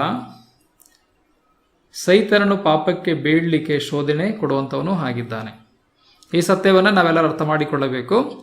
ಪರೀಕ್ಷೆ ಬರುವಂಥದ್ದು ದೇವರ ಕಡೆಯಿಂದ, ಶೋಧನೆ ಬರುವಂಥದ್ದು ಸೈತಾನನ ಕಡೆಯಿಂದ. ಒಂದು ವೇಳೆ ದೇವರು ಶೋಧಿಸಲಿಕ್ಕೆ ಅಪ್ಪನೇ ಕೊಡ್ತಾನಷ್ಟೇ, ಆದರೆ ದೇವರು ಯಾರನ್ನೂ ಪಾಪಕ್ಕೆ ಪ್ರೇರೇಪಣೆ ಮಾಡೋದಿಲ್ಲ. ಆದರೆ ಪ್ರೇರೇಪಣೆ ಮಾಡುವಂಥವನು ಸೈತಾನನು. ಅದರಿಂದ ಇಲ್ಲಿ ದೇವರ ಆತ್ಮನು ಯೇಸು ಕ್ರಿಸ್ತನ ಅಡವಿಗೆ ಒಯ್ದನೆಂಬುದಾಗಿ ಬರೆಯಲ್ಪಟ್ಟಿದೆ. ಆದರೆ ದೇವರ ಆತ್ಮನು ಶೋಧಿಸಲಿಲ್ಲ, ಆದರೆ ಶೋಧಿಸಲಿಕ್ಕೆ ಬೇರೊಂದು ದುರಾತ್ಮ ಬಂದನು. ದುರಾತ್ಮ ಎಂಬುದಾಗಿ ಡೆವಿಲ್ ಅಥವಾ ಈವಿಲ್ ಸ್ಪಿರಿಟ್ ಅಥವಾ ಸೈತಾನನು. ಓಕೆ, ಈಗ ನಮ್ಮ ಕರ್ತನಾದಂಥ ಯೇಸು ಕ್ರಿಸ್ತನು ಎಲ್ಲಿರುವಂಥದ್ದು? ಅಡವಿಯಲ್ಲಿ. ಈಗ ಎಲ್ಲಿಂದ ಎಲ್ಲಿಗೆ? ಫ್ರಮ್ ಜೋರ್ಡಾನ್ ಅಥವಾ Bethanie to wilderness. Okay, ಏನಕ್ಕಾಗಿ? ಟೆಂಪ್ಟೇಷನ್ಗೋಸ್ಕರ. 10ನೇ step ಇದು. ಓಕೆ, ನಜರೇತಿನಿಂದ ಫ್ರಮ್ ನಜರೇತ್ ಟು ಬೆಥಾನಿ ಅಥವಾ ಟು ಜೋರ್ಡಾನ್ ರಿವರ್ಗೆ ಬಂದ ದೀಕ್ಷಾನ ತೆಗೆದುಕೊಳ್ಳಿಕ್ಕೆ. ಈಗ ದೀಕ್ಷಾನ ತೆಗೆದುಕೊಂಡ ಮೇಲೆ ಆತನು ಎಲ್ಲಿಗೆ ಹೋಗ್ತಾ ಇದ್ದಾನೆ? ಫ್ರಮ್ ಬೆಥಾನಿ ಅಥವಾ ಫ್ರಮ್ ಜೋರ್ಡಾನ್ ಟು ವಿಲ್ಡರ್ನೆಸ್. ಆತನ ಒಂದು ಅರಣ್ಯಕ್ಕೆ ಹೋಗುವುದನ್ನು ನಾವು ನೋಡುವಂತರಾಗಿದ್ದೇವೆ. ಯಾರು ನಡೆಸಿದಂಥದ್ದು? ದೇವರಾತ್ಮನು ನಡೆಸಿದನೆಂಬುದಾಗಿ ನಾವು ನೋಡುವಂಥದ್ದು. 3 ಸುವಾರ್ತೆಗಳಲ್ಲೂ ಬಹಳ ಪ್ರಾಮುಖ್ಯವಾಗಿ ಈ ಆ ಸ್ಥಳಕ್ಕೆ ನಡೆಸಿದಂಥವ್ರು ಯಾರು ಎಂಬುದನ್ನು ನಾವು ಸ್ಪಷ್ಟವಾಗಿ ನೋಡುತ್ತೇವೆ. ಇಲ್ಲಿ ಪವಿತ್ರಾತ್ಮನ ಒಂದು ಕಾರ್ಯವನ್ನು ನಾವು ನೋಡುತ್ತೇವೆ. ಇಲ್ಲಿ ಶೋಧನೆ ವಿಷಯದಲ್ಲೂ ಸಹ ಪವಿತ್ರಾತ್ಮನು ನಡೆಸಿದನೆಂಬುದನ್ನು ನೋಡುತ್ತೇವೆ. ಲೂಕನ ಸುವಾರ್ತೆ 4:1 ಯೇಸು ಪವಿತ್ರಾತ್ಮ ಭರಿತನಾಗಿ ಯೋರ್ದಾನ್ ಹೊಳೆಯಿಂದ ಹಿಂತಿರುಗಿ ದೇವರಾತ್ಮನಿಂದ 40 ದಿವಸ ಅಡವಿಯಲ್ಲಿ ನಡೆಸಲ್ಪಡುತ್ತಾ ದೇವರಾತ್ಮನಿಂದ 40 ದಿವಸ ನಡೆಸಲ್ಪಡುತ್ತಾ ಎಂಬುದಾಗಿ ನೋಡುವಂತರಾಗಿದ್ದೇವೆ. ದೇವರಾತ್ಮನಲ್ಲಿ ನಡೆಸುವಂತವನಾಗಿದ್ದಾನೆ ಎಂಬ ಸತ್ಯವನ್ನು ನೋಡುವಂತರಾಗಿದ್ದೇವೆ. ಪ್ರಿಯರೇ, ಇದೆಲ್ಲ ಯಾಕೆ ಬರೆಯಲ್ಪಟ್ಟಿದೆ ಎಂಬುದಾಗಿ ಹೇಳುವಾಗ, ಪ್ರತಿಯೊಬ್ಬ ವಿಶ್ವಾಸಿಯು ಸಹ ಎಲ್ಲಾ ಸಂದರ್ಭಗಳಲ್ಲೂ ದೇವರಾತ್ಮನಿಂದ ನಡೆಸಲ್ಪಡುವಂತವನಾಗಿರಬೇಕು ಅಂತಕ್ಕಂಥ ಸತ್ಯ. ದೇವರಾತ್ಮನೇ ಅವರನ್ನು ನಡೆಸಬೇಕು ಎಂಬತಕ್ಕಂಥ ಒಂದು ವಿಷಯ. ಯಾವ ರೀತಿಯಲ್ಲಿ ಕರ್ತನಾದಂಥ ಯೇಸು ಕ್ರಿಸ್ತನ ಲೈಫಲ್ಲಿ, ಜೀವನದಲ್ಲಿ ದೇವರಾತ್ಮನ ಕಾರ್ಯವಿತ್ತು, ಅದೇ ರೀತಿ ಪ್ರತಿಯೊಬ್ಬ ದೇವ ಮಗುವಿನ ಜೀವಿತಲ್ಲೂ ಸಹ ದೇವರಾತ್ಮನ ಒಂದು ನಡೆಸುವಿಕೆ ಇರಬೇಕೆಂಬುದನ್ನು ನೋಡುವಂತರಾಗಿದ್ದೇವೆ. ಯಾಕೆ ನಾವು ಮಾರ್ಕನ ಸುವಾರ್ತೆಯಲ್ಲೂ ಸಹ ನೋಡಿದೆವು. ಅಲ್ಲಿ 1ನೇ ಅಧ್ಯಾಯದಲ್ಲಿ ನಾವು ನೋಡ್ತಾ ಬಂದ ಹಾಗೆ ದೇವರಾತ್ಮ ಪ್ರೇರಿತನಾಗಿ ಅಡವಿಗೆ ಹೋದನು ಅಂತ 12ನೇ ವಚನದಲ್ಲಿ. ಕೂಡಲೇ ಯೇಸು ದೇವರಾತ್ಮ ಪ್ರೇರಿತನಾಗಿ ಅಡವಿಗೆ ಹೋದನು ಎಂಬುದಾಗಿ ನೋಡುವಂತರಾಗಿದೆ. ಯಾರ ಪ್ರೇರಣೆ ಇದು? ದೇವರಾತ್ಮ ಪ್ರೇರಣೆ ಎಂಬುದಾಗಿ ನೋಡುವಂತರಾಗಿದ್ದೇವೆ. ಅದರಿಂದ ಪ್ರಿಯರೇ, ಇಲ್ಲಿ ದೇವರಾತ್ಮನ ನಡೆಸುವಿಕೆ, ದೇವರಾತ್ಮನ ಪ್ರೇರಣೆ. ಈವನ್ ನಾವು ಪ್ರಾರ್ಥನೆ ಮಾಡಬೇಕಾದರೂ ಸಹ ದೇವರಾತ್ಮನ ಪ್ರೇರಣೆಯಿಂದ ಪ್ರಾರ್ಥಿಸಬೇಕೆಂಬುದಾಗಿ ಸಹ ಬರೆಯಲ್ಪಟ್ಟಿದೆ. ಎಫೆಸ ಪತ್ರಿಕೆಯಲ್ಲಿ 6ನೇದಲ್ಲಿ ಓದುವ ಸಮಯದಲ್ಲಿ ದೇವರಾತ್ಮನಿಂದ ಪ್ರೇರಿತರಾಗಿ ಪ್ರಾರ್ಥಿಸ್ರಿ ಎಂಬುದಾಗಿ ನಾವು ನೋಡುತ್ತೇವೆ. ಅದರಿಂದ ಪ್ರಿಯರೇ, ದೇವರಾತ್ಮನ ಪ್ರೇರಣೆ ಬಹಳ ಪ್ರಾಮುಖ್ಯವಾದಂಥದ್ದು. ನಂತರ ಮತ್ತಾಯನ ಸುವಾರ್ತೆಯಲ್ಲಿ ನೋಡುವಾಗ ಅಲ್ಲೂ ಸಹ 4:1 ದೇವರಾತ್ಮ ನಡೆಸಿದನೆಂಬುದನ್ನು ಅಲ್ಲಿ ನೋಡುವಂತರಾಗಿದ್ದೇವೆ. 4:1 ಆಗ ಯೇಸು ಸೈತಾನನಿಂದ ಶೋಧಿಸಲ್ಪಡುವುದಕ್ಕಾಗಿ ಆತ್ಮನು ಆತನ ಅಡವಿಗೆ ಒಯ್ದನು ಎಂಬುದಾಗಿ ನಾವು ನೋಡುತ್ತೇವೆ. ಆತ್ಮನು ಅವನನ್ನು ಅಡವಿಗೆ ಒಯ್ದನೆಂಬುದಾಗಿ ನೋಡುತ್ತೇವೆ. ಅಂದ್ರೆ ಇಲ್ಲಿ ಅಡವಿಗೆ ಒಯ್ದಂಥದ್ದು ದೇವರಾತ್ಮನು, ದೇವರಾತ್ಮನ ಪ್ರೇರಣೆಯಿಂದ. ಅಲ್ಲಿ ಸಹ 40 ದಿವಸ ನಡೆಸಲ್ಪಟ್ಟದ್ದು ದೇವರಾತ್ಮನಿಂದ ಎಂಬುದನ್ನ ನಾವು ನೋಡುವಂತರಾಗಿದ್ದೇವೆ. ಅದಕ್ಕೇನೆ ಗಲಾತ್ಯ ಪತ್ರಿಕೆಯಲ್ಲಿ ಒಂದು ಮಾತು ದೇವರ ಮಕ್ಕಳಿಗೆ ಹೇಳುವಂಥದ್ದು. ಅಲ್ಲೇ ಒಂದು ವಚನ ಓದಿಕೊಳ್ಳೋಣ.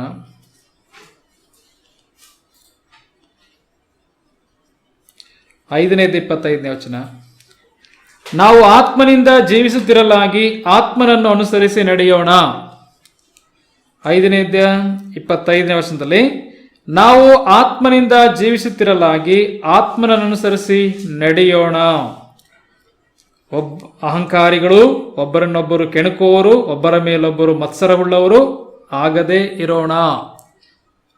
ಎಷ್ಟು ಚಂದವಾದಂತ ವಚನ. ಅದರಿಂದ ದೇವರಾತ್ಮನಿಂದ ಜೀವಿಸುತ್ತಿರಲಾಗಿ ಆತ್ಮನನ್ನು ಅನುಸರಿಸಿ ನಡೆಯೋಣ ಎಂಬುದಾಗಿ ಹೇಳಲ್ಪಟ್ಟಿರೋದನ್ನ ನೋಡುವಂತರಾಗಿದ್ದೇವೆ. ರೋಮಪತ್ರಿಕೆಯಲ್ಲಿ ಒಂದು ವಚನ ಓದಿಕೊಳ್ಳೋಣ. ರೋಮಪತ್ರಿಕೆ 8ನೇ ಅಧ್ಯಾಯ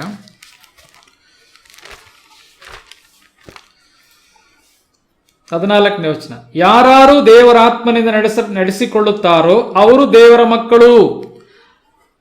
ಬಹಳ ಸ್ಪಷ್ಟವಾಗಿ ದೇವರ ವಾಕ್ಯ ಇರ್ತದೆ. ಯಾರು ದೇವರಾತ್ಮನಿಂದ ನಡೆಸಿಕೊಳ್ಳುತ್ತಾರೋ ಅವರು ದೇವರ ಮಕ್ಕಳು ಎಂಬುದಾಗಿ ನಾವು ನೋಡುವಂತರಾಗಿದ್ದೇವೆ. ದೇವರಾತ್ಮನಿಂದ ನಡೆಸಲ್ಪಡುವಂತವರೆಲ್ಲರೂ ದೇವರ ಮಕ್ಕಳು. ಅದರಿಂದ ಪ್ರಿಯ ದೇವರ ಮಕ್ಕಳಾದ ನಾವು ದೇವರಾತ್ಮನಿಂದ ನಡೆಸಲ್ಪಡುವಂತವರಾಗಿರ್ಬೇಕೆಂಬ ಸತ್ಯವನ್ನು ನೋಡುವಂತರಾಗಿದೆ. ದೇವರ ಮಗನಾದಂಥ ಯೇಸು ಕ್ರಿಸ್ತನು ದೇವರಾತ್ಮ ನಡೆಸಲ್ಪಟ್ಟನು. ದೇವರ ಮಕ್ಕಳಾದಂಥ ನಾವುಗಳು ದೇವರಾತ್ಮನಿಂದಲೇ ನಡೆಸಲ್ಪಡಬೇಕೆಂಬುದನ್ನು ನಾವು ವಾಕ್ಯ ಭಾಗದಲ್ಲಿ ನೋಡುವಂತರಾಗಿದ್ದೇವೆ. ಅದರಿಂದ ಬಹಳ ಚಂದವಾದಂಥ ಒಂದು ಸತ್ಯ. ಯಾವನಿಗಾದರೂ ಕ್ರಿಸ್ತನ ಆತ್ಮಲಿದ್ದರೆ ಅವನು ಕ್ರಿಸ್ತನವನಲ್ಲ ಎಂಬುದಾಗಿ ನೋಡುತ್ತೇವೆ. ದೇವರ ಆತ್ಮ ಇಲ್ಲದೆ ಇರತಕ್ಕಂಥ ವ್ಯಕ್ತಿ ದೇವರವನಲ್ಲ, ದೇವರ ಮಗನೂ ಅಲ್ಲ. ಅದನ್ನ 8ನೇ ಅಧ್ಯಾಯ 9ನೇ ವರ್ಷದಲ್ಲಿ ಓದ್ತೀವಲ್ಲ, ಅಲ್ಲೇನೆ ಅಲ್ವೇ? ಯಾವನಿಗಾದರೂ ಕ್ರಿಸ್ತನ ಆತ್ಮನು ಇಲ್ಲದಿದ್ದರೆ ಅವನು ಕ್ರಿಸ್ತನವನಲ್ಲ. ಈ ಈಸ್ ನಾಟ್ ಕ್ರಿಶ್ಚಿಯನ್. ಆತನು ಕ್ರಿಸ್ತನಿಗೆ ಸಂಬಂಧಪಟ್ಟಂತವನಲ್ಲ, ದೇವರ ಆತ್ಮ ಇಲ್ಲದಿದ್ದರೆ ಎಂಬುದಾಗಿ ನೋಡುವಂತರಾಗಿದ್ದೇವೆ. ನಮ್ಮೆಲ್ಲರಿಗೂ ಸಹ ಗೊತ್ತಿದೆ ಯಾವಾಗ ದೇವರಾತ್ಮ ಬರುವಂಥದ್ದು. ದೇವರಾತ್ಮ ಬರುವುದು ಯಾವಾಗ? ಯಾವಾಗ ಕರ್ತನಾದಂಥ ಯೇಸು ಕ್ರಿಸ್ತನನ್ನ ನಮ್ಮ ಸ್ವಂತ ರಕ್ಷಕನಾಗಿ ಸ್ವೀಕಾರ ಮಾಡಿಕೊಳ್ಳುತ್ತೇವೋ ಆವಾಗಲೇ ಪವಿತ್ರಾತ್ಮನು ನಮ್ಮ ಜೀವಿತದಲ್ಲಿ ಬರುವಂಥದ್ದು ಎಂಬುದನ್ನು ಎಫೆಸ ಪತ್ರಿಕೆ 1:13 ಓದುವಂತರಾಗಿದ್ದೇವೆ. ನಿಮ್ಮ ರಕ್ಷಣೆ ವಿಷಯವಾದ ಸುವಾರ್ತೆ ಎಂಬ ಸತ್ಯವಾಕ್ಯವನ್ನು ಕೇಳಿ ಕ್ರಿಸ್ತನಲ್ಲಿ ನಂಬಿಕೆಯಿಟ್ಟವರಾದ ನೀವು ಸಹ ಪವಿತ್ರಾತ್ಮನೆಂಬ ಮುದ್ರೆಯನ್ನು ಹೊಂದಿದಿರಿ ಎಂಬುದಾಗಿ ಬರೆಯಲ್ಪಟ್ಟಿರುವುದನ್ನು ನಾವು ನೋಡುವಂತರಾಗಿದ್ದೇವೆ. ಗಲಾತ್ಯ ಪತ್ರಿಕೆ 3ನೇ ಅಧ್ಯಾಯ ಓದುವಾಗ ನಾವು ನಂಬಿಕೆ ಮುಖಾಂತರ ಆತ್ಮನನ್ನು ಹೊಂದಿದ್ದೇವೆ ಎಂಬುದಾಗಿ ಬರೆಯಲ್ಪಟ್ಟಿದೆ. ಕರ್ತನಾದಂಥ ಯೇಸು ಕ್ರಿಸ್ತನಲ್ಲಿ ನಂಬಿಕೆ ಇಟ್ಟಿರುವಂತಹ ಪ್ರತಿಯೊಂದು ಮಗುವು, ಪ್ರತಿಯೊಬ್ಬ ಸಹೋದರನು ಸಹೋದರಿ ದೇವರಾತ್ಮನನ್ನು ಹೊಂದಿರುವಂತವ್ರು ಆಗಿದ್ದಾರೆ.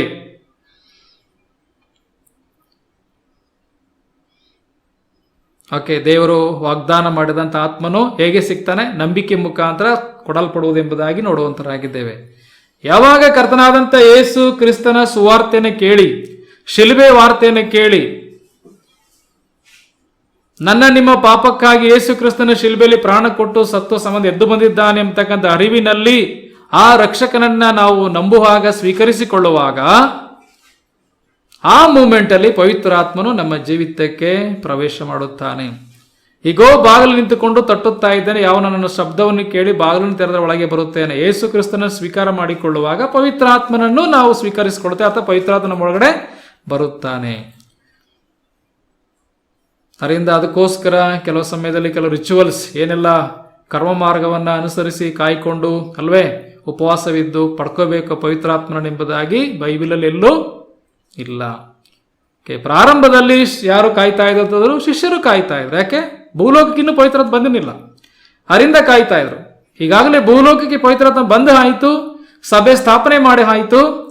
ಇನ್ನು ಈ ಸ್ವರ್ಗದಿಂದ ಪವಿತ್ರಾತ್ಮ ಇಳಿಸಬೇಕಾದಿಲ್ಲ, ಸ್ವರ್ಗದಿಂದ ಬಂದಾಯಿತು ಪವಿತ್ರಾತ್ಮನು ಭೂಲೋಕದಲ್ಲಿ ಇದ್ದಾನೆ. ಈಗ ಹೇಗೆ ಒಬ್ಬ ವ್ಯಕ್ತಿಯೊಳಗಡೆ ಆತನ ಪ್ರವೇಶ ಮಾಡ್ತಾನೆ? ನಂಬಿಕೆ ಮುಖಾಂತರ. ಅದರಿಂದ ಅದಕ್ಕಾಗಿ ಪವಿತ್ರಾತ್ಮನ ಕರೆಯುವಂಥದ್ದು ಮತ್ತು ಕಳಿಸುವಂಥದ್ದು ನಮ್ಗೆ ಅಧಿಕಾರ ಕೊಡಲ್ಪಟ್ಟಿರೋದಲ್ಲ. ಪವಿತ್ರಾತ್ಮನೆ ಬಾ ಎಂಬುದಾಗಿ ಕರೆಯುವಂಥದ್ದು, ಪವಿತ್ರಾತ್ಮನೆ ಹೋಗು ಎಂಬುದಾಗಿ ಹೇಳುವಂಥದ್ದು, ಹೋದಂಥ ಆತ್ಮನ ತಿರುಗಿ ಬರ್ತಾನೆ ಎಂಬುದಾಗಿ ಹೇಳುವಂಥ ಎಲ್ಲ ದುರ್ಬೋಧನೆಗಳು. ಅದರಿಂದ ಪವಿತ್ರಾತ್ಮನ ಯಾವಾಗ ಬರೋ? ದೇವರ ವಾಕ್ಯದ ಆಧಾರದ ಮೇಲೆ, ಒಬ್ಬನು ಕರ್ತನಾದಂಥ ಯೇಸು ಕ್ರಿಸ್ತನನ್ನ ಸ್ವೀಕಾರ ಮಾಡ್ಕೊಂಡ್ಮೇಲೆ ಅಲ್ವೇ? ಯಾವುದನ್ನು ದೇವರ ವಾಕ್ಯದಲ್ಲಿ ಗಲಾತ್ಯ ಪತ್ರಿಕೆಯಲ್ಲಿ ಓದ್ತೇವೆ, ಎಫೆಸದಲ್ಲಿ ಓದ್ತೇವೆ ಅಲ್ವಾ? ಹೀಗೆ ಪವಿತ್ರಾತ್ಮನು ನಮ್ಮನ್ನು ನಡೆಸಲಿಕ್ಕಾಗಿ ಬಂದಿದ್ದಾನೆ. ಅದರಿಂದ ಆತನ ಮಾರ್ಗದರ್ಶನದಲ್ಲಿ ನಾವು ಹೋಗ್ಬೇಕು. Holy Spirit is not a guest ಅಲ್ವೇ? ಎಂದಿಗೂ ಸಹ ಆತನ ಅತಿಥಿಯಾಗಿ ನಾವು ಇರಿಸ್ಕೊಳ್ಳೋದು ಬೇಡ. ಕೆಲವ್ರ ಜೀವಿತದಲ್ಲಿ ಅತಿಥಿಯಾಗಿ ಕೂರಿಸ್ಬಿಟ್ಟಿರ್ತಾರಲ್ವಾ? ಅದರ ಅತಿಥಿ ಅಲ್ಲ, ಆತನು ಓನರ್. ಆತ ನಮ್ಮನ್ನು ನಡೆಸುವಂಥವನು. ಕಳಿಸ್ಕೊಟ್ರದೇನಕ್ಕೋಸ್ಕರ? ನಮ್ಮನ್ನ ಸಕಲ ವಿಷಯದಲ್ಲಿ ಸತ್ಯಕ್ಕೆ ನಡೆಸಲಿಕ್ಕಾಗಿ. ಪವಿತ್ರಾತ್ಮನು ಎಷ್ಟು ಕಾಲ ಇರ್ತಾನೆ ನಮ್ಮ ಜೊತೆ? ಸದಾಕಾಲ ಎಂಬುದಾಗಿ ನೋಡುತ್ತೇವೆ. ಪವಿತ್ರಾತ್ಮನು ಸದಾಕಾಲ ನಮ್ಮ ಜೊತೆಲಿ ಇರ್ತಾನೆ. ಯೇಸು ಕರ್ತನು ಹೇಳದದ್ದು, ಆ ಸಹಾಯಕನು, ನಾನು ಕಳಿಸುವ ಸಹಾಯಕನು ಸದಾಕಾಲ ನಿಮ್ಮೊಂದಿಗೆ ಇರ್ತಾನೆ. ಸದಾಕಾಲ ಇನ್ ಡ್ವೆಲ್ಲಿಂಗ್, ನಮ್ಮ ನೆಲೆಗೊಂಡಿರ್ತಾನೆ ಎಂಬುದಾಗಿ ಬರೆಯಲ್ಪಟ್ಟದ. ಆಯ್ತಲ್ವೇ? ನಮ್ಮಲ್ಲಿ ಆತನು ನಿರಂತರವಾಗಿ ನೆಲೆಗೊಂಡಿರ್ತಾನೆ. ಒಂದು ಸಾರಿ ಬಂದಂತ ಪವಿತ್ರತ್ವನು ಮತ್ತೆ ನಮ್ಮ ಜೀವಿತದಿಂದ ಹೋಗೋದಿಲ್ಲ. ಯಾಕೆ? ಆತನ ಕೆಲಸ ಸಂಪೂರ್ಣ ಆಗಿಲ್ಲ. ಆ ಕೆಲಸವನ್ನು ನಮ್ಮಲ್ಲಿ ಮಾಡಲಿಕ್ಕಿದ್ದಾನೆ. ಎಲ್ಲಿ ತನಕ? ನಮ್ಮನ್ನ ಸ್ವರ್ಗಕ್ಕೆ ಸೇರಿಸೋ ತನಕನೂ ಅಥವಾ ನಿತ್ಯ ಜೀವದಲ್ಲಿ ಸೇರಿಸೋ ತನಕನೂ ಸಹ ಪವಿತ್ರಾತ್ಮನ ಜವಾಬ್ದಾರಿಗಿದೆ. ಅದರಿಂದ ದೇವರ ವಾಕ್ಯ ಹೇಳ್ತದೆ, ದೇವರಿಂದ ದೊರಕಿ ನಿಮ್ಮೊಳಗೆ ನೆಲೆಗೊಂಡಿರುವ ಪವಿತ್ರಾತ್ಮ ನಿಮ್ಮ ನೆಲೆಗೊಂಡಿದ್ದಾನೆ. ನಿಮ್ಮ ದೇಹ ಏನಾಗಿದೆ? ಗರ್ಭಗುಡಿಯಾಗಿದೆ ಎಂಬುದಾಗಿ ಬರೆಯಲ್ಪಟ್ಟಿದೆ. ದೇವರನ್ನು ದೊರಕಿ ನಿಮ್ಮಲ್ಲಿ ನೆಲೆಗೊಂಡಿರುವ ಪವಿತ್ರಾತ್ಮನಿಗೆ ನಿಮ್ಮ ದೇಹವು ಗರ್ಭಗುಡಿಯಾಗಿದೆ ಎಂಬುದು ನಿಮಗೆ ಗೊತ್ತಿಲ್ಲವೋ? ಕೊರಿಂಥ ಪತ್ರಿಕೆ 6ನೇ 19ನೇ ಬರೆಯಲ್ಪಟ್ಟಿದೆಯಲ್ಲ. ನೀವು ದೇವರ ಆಲಯವಾಗಿದ್ದೀರೆಂದು ದೇವರಾತ್ಮ ನಿಮ್ಮಲ್ಲಿ ವಾಸ ಮಾಡುತ್ತಾನೆ ಎಂದು ನಿಮಗೆ ಗೊತ್ತಿಲ್ಲವೋ?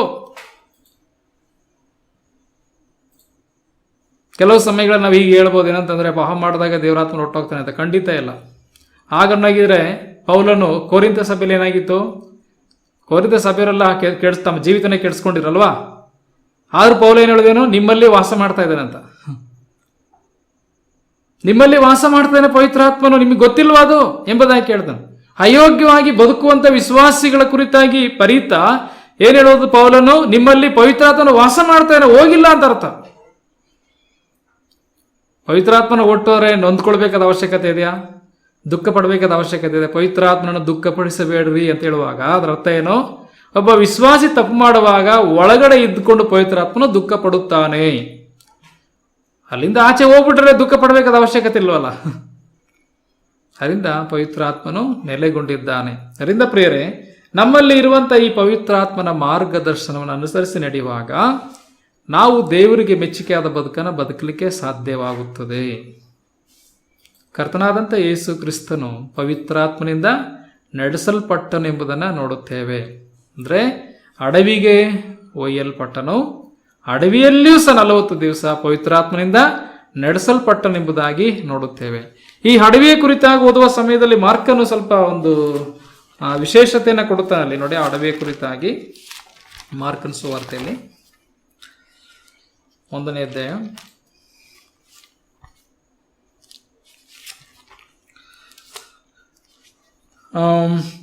'ಕೂಡಲೇ ಯೇಸು ದೇವರಾತ್ಮ ಪ್ರೇರಿತನಾಗಿ ಅಡವಿಗೆ ಹೋದನು.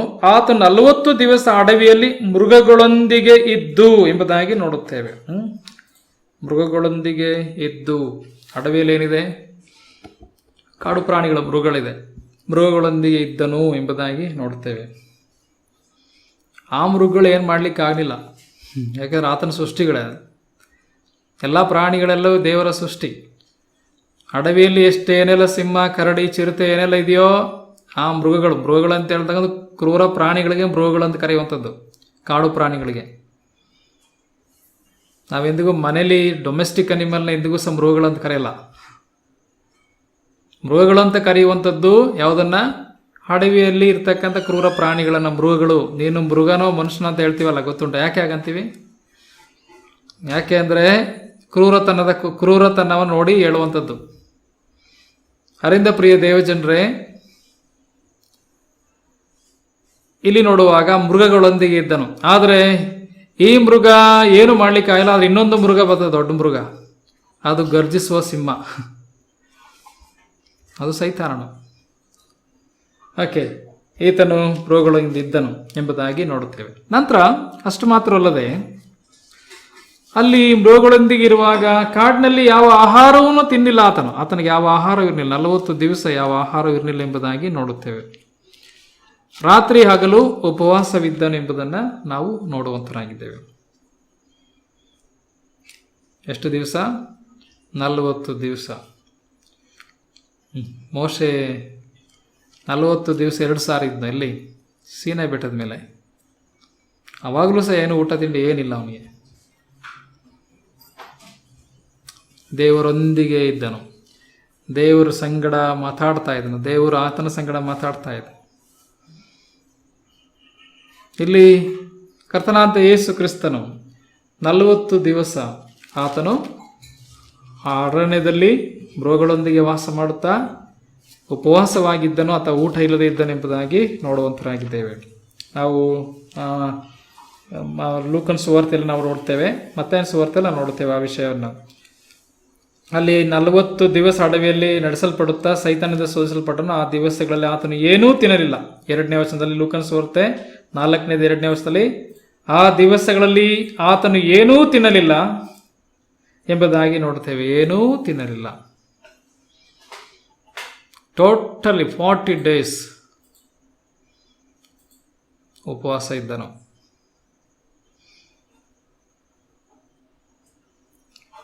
ಮತ್ತೆ ಸುವಾರ್ತೆಯಲ್ಲೂ ಸಹ ಅದರ ಕುರಿತಾಗಿ ಬರೆಯಲ್ಪಟ್ಟಿರುವುದನ್ನು ನೋಡ್ತೇವೆ, 40 ದಿವಸದ ಕುರಿತಾಗಿ.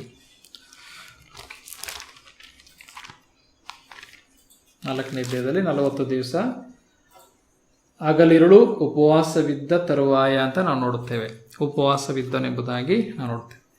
40 ದಿವಸ ನಮ್ಮ ಕರ್ತನಾಂತ ಯೇಸು ಕ್ರಿಸ್ತನು ಅಡವಿಯಲ್ಲಿ ಮೃಗಗಳೊಂದಿಗೆ ವಾಸ ಮಾಡುತ್ತಾ ಆತನು ಉಪವಾಸವಿದ್ದನೋ ಅಥವಾ ಊಟ ಮಾಡಲಿಲ್ಲ ಎಂಬುದಾಗಿ ನೋಡುತ್ತೇವೆ. ಈಗ 40 ಡೇಸ್ ಆದಮೇಲೆ ಏನಂತ ಅಲ್ಲಿ ಹಸಿವಾಯಿತು ಎಂಬುದಾಗಿ ನೋಡ್ತೇವೆ. ಓಕೆ, 40 ದಿನ ಆದಮೇಲೆ ಹಸಿವಾಯಿತು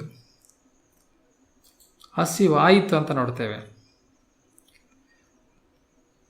ಹಸಿವಾಯಿತು ಅಂದರೆ ಏನಾದರೂ ತಿನ್ನಬೇಕಲ್ಲ ಅನ್ನಿಸ್ತು ಅಂತ. ಹಸಿವಾಯಿತು ಅಂದರೆ ಹಸಿವಾದ ತಕ್ಷಣ ಏನು ಮಾಡ್ತೇವೆ? ಅಪ್ಪ ಮಕ್ಕಳು ಏನು ಮಾಡ್ತಾರೆ? ತಂದೆ ತಾಯಿಗಳ ಹತ್ರ ಹೊಟ್ಟೆಸ್ತದೆ ಏನಾದ್ರು ಕೊಡು ಅಂತ ಕೇಳ್ತೀವಲ್ಲ, ಆ ರೀತಿಯಾಗಿ ಹಸಿವಾಯಿತು ಏನಾದರೂ ತಿನ್ಬೇಕಂತಕ್ಕಂಥ ಒಂದು ಸ್ಥಿತಿಗೆ ಯೇಸು ಕರ್ತನು ಬಂದನೆಂಬುದಾಗಿ ನೋಡುತ್ತೇವೆ.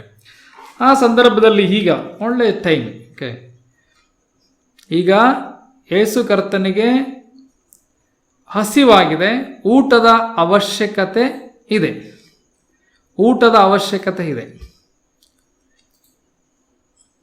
ಅದೇ ಸಂದರ್ಭದಲ್ಲಿ ಈ ಅವಶ್ಯಕತೆ ಇರುವಂಥ ಸಂದರ್ಭವನ್ನು ಸರಿಯಾಗಿ ಸೈತಾನ್ ಬಳಸ್ಕೊಳ್ಳುವಂತನಾಗಿದ್ದಾನೆ. ಅರ್ಥ ಆಯ್ತಾ? ನಮ್ಮ ಜೀವಿತದಲ್ಲಿ ಕಲಿಬೇಕಾದ ಸಾಕಷ್ಟು ವಿಷಯಗಳಿದೆ.